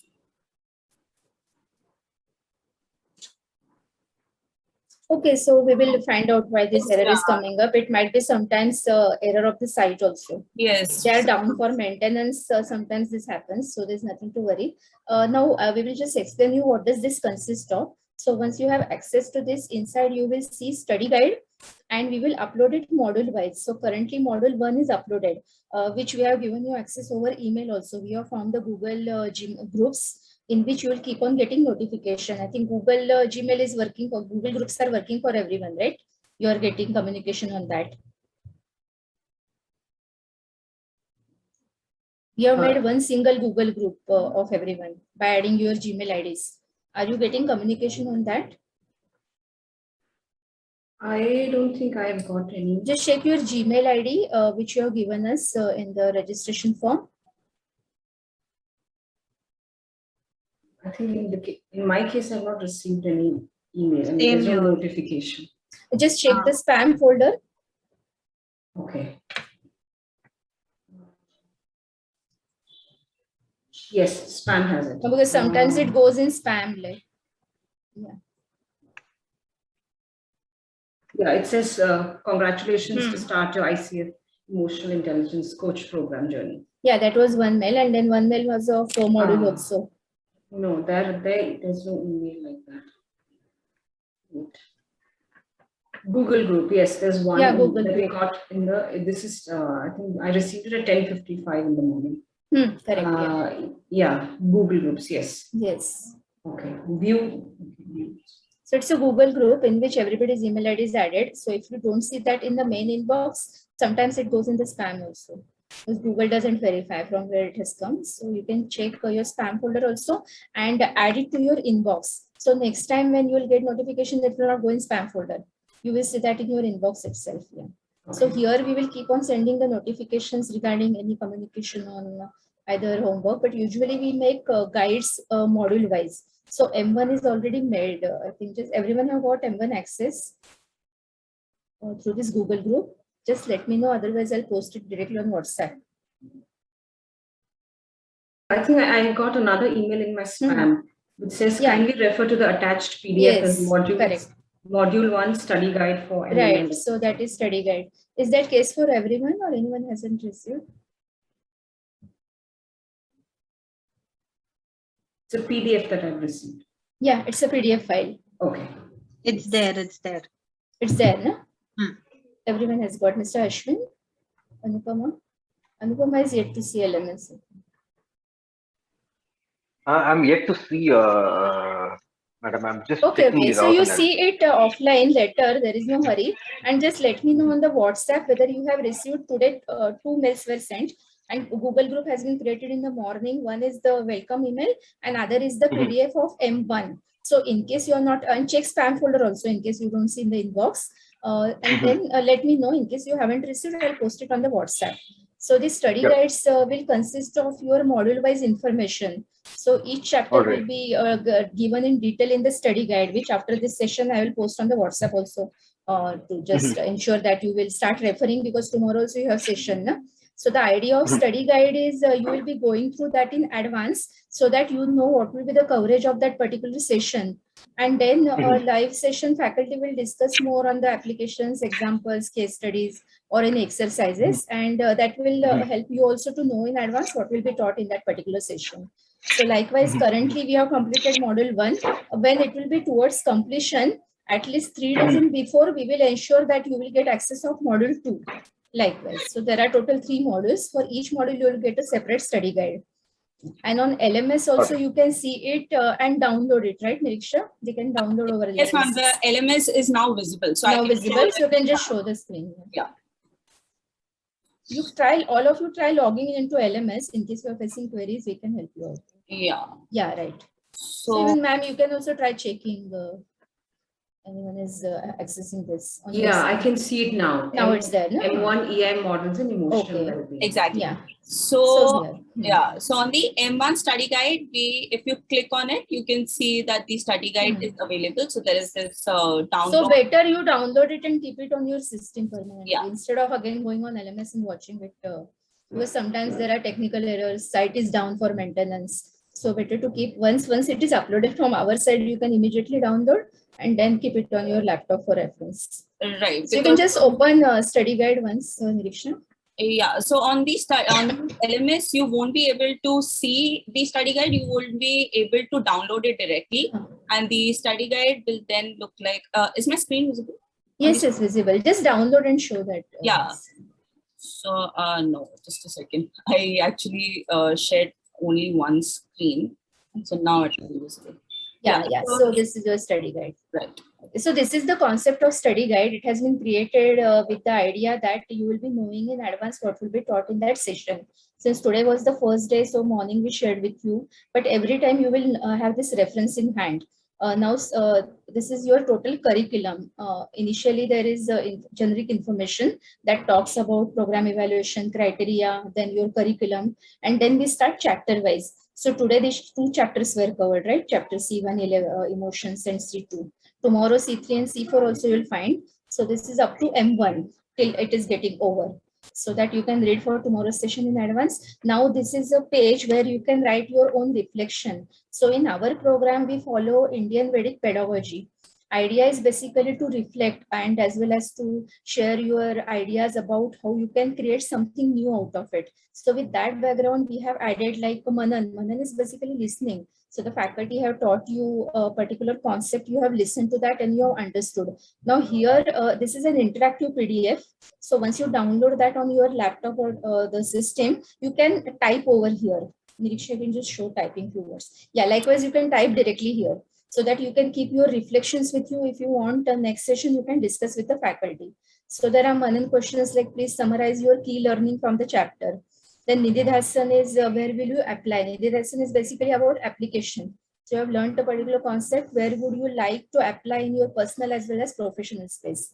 That is second question and Nididhasan about. So likewise, and at the end of module, there are 2 more reflections. Just a second, let me get into that page. Yeah, it was earlier.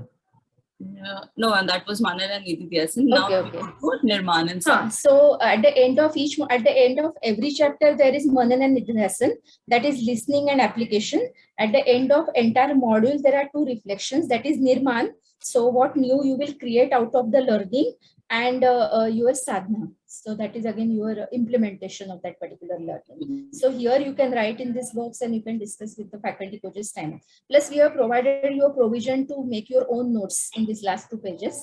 So that again you can reflect your own learnings over here. So that is the concept of study guide. And likewise you will get it module wise after. These are important links which you can see for more details. Our website, our LinkedIn page of coach certification program, our YouTube channel, where you can see the different videos posted by Mr. Hemant related to various types of concepts that will enhance again our learning. And then our LinkedIn page, and this is LMS link which you can click and log in with your credentials. So that's all about the data points currently. And then on WhatsApp group, already we have uploaded your joining session links. They will remain common throughout. So you have to use same link for all the sessions. And also your session days and dates calendar is also posted on your WhatsApp group. And on the LMS, there'll be a module and chapter-wise folders where we'll be putting out the recordings of the sessions and also the PPT of the session. So live session PPT, what now Milind sir showed you in the class was a live session PPT, which will be posted here after completion of that particular module. So before a module is taught, you will get study guide for reference. After module is taught, you can see that live PPT plus live recordings. So in case like you may miss the session due to some reason, or you want to again watch it to enhance your understanding, you can see here live recordings of each and every session. Usually what is turnaround time, Niriksha? After that session, how much time you will take to upload it? Now that this batch is like a Saturday Sunday batch, by Sunday morning it should be ready for Saturday session. For Saturday session, and Sunday they will get on Monday. Yeah. Okay. So accordingly, you can see the live recording also of that session. Right. Yeah. So that's all. Any questions? Anyone has any queries?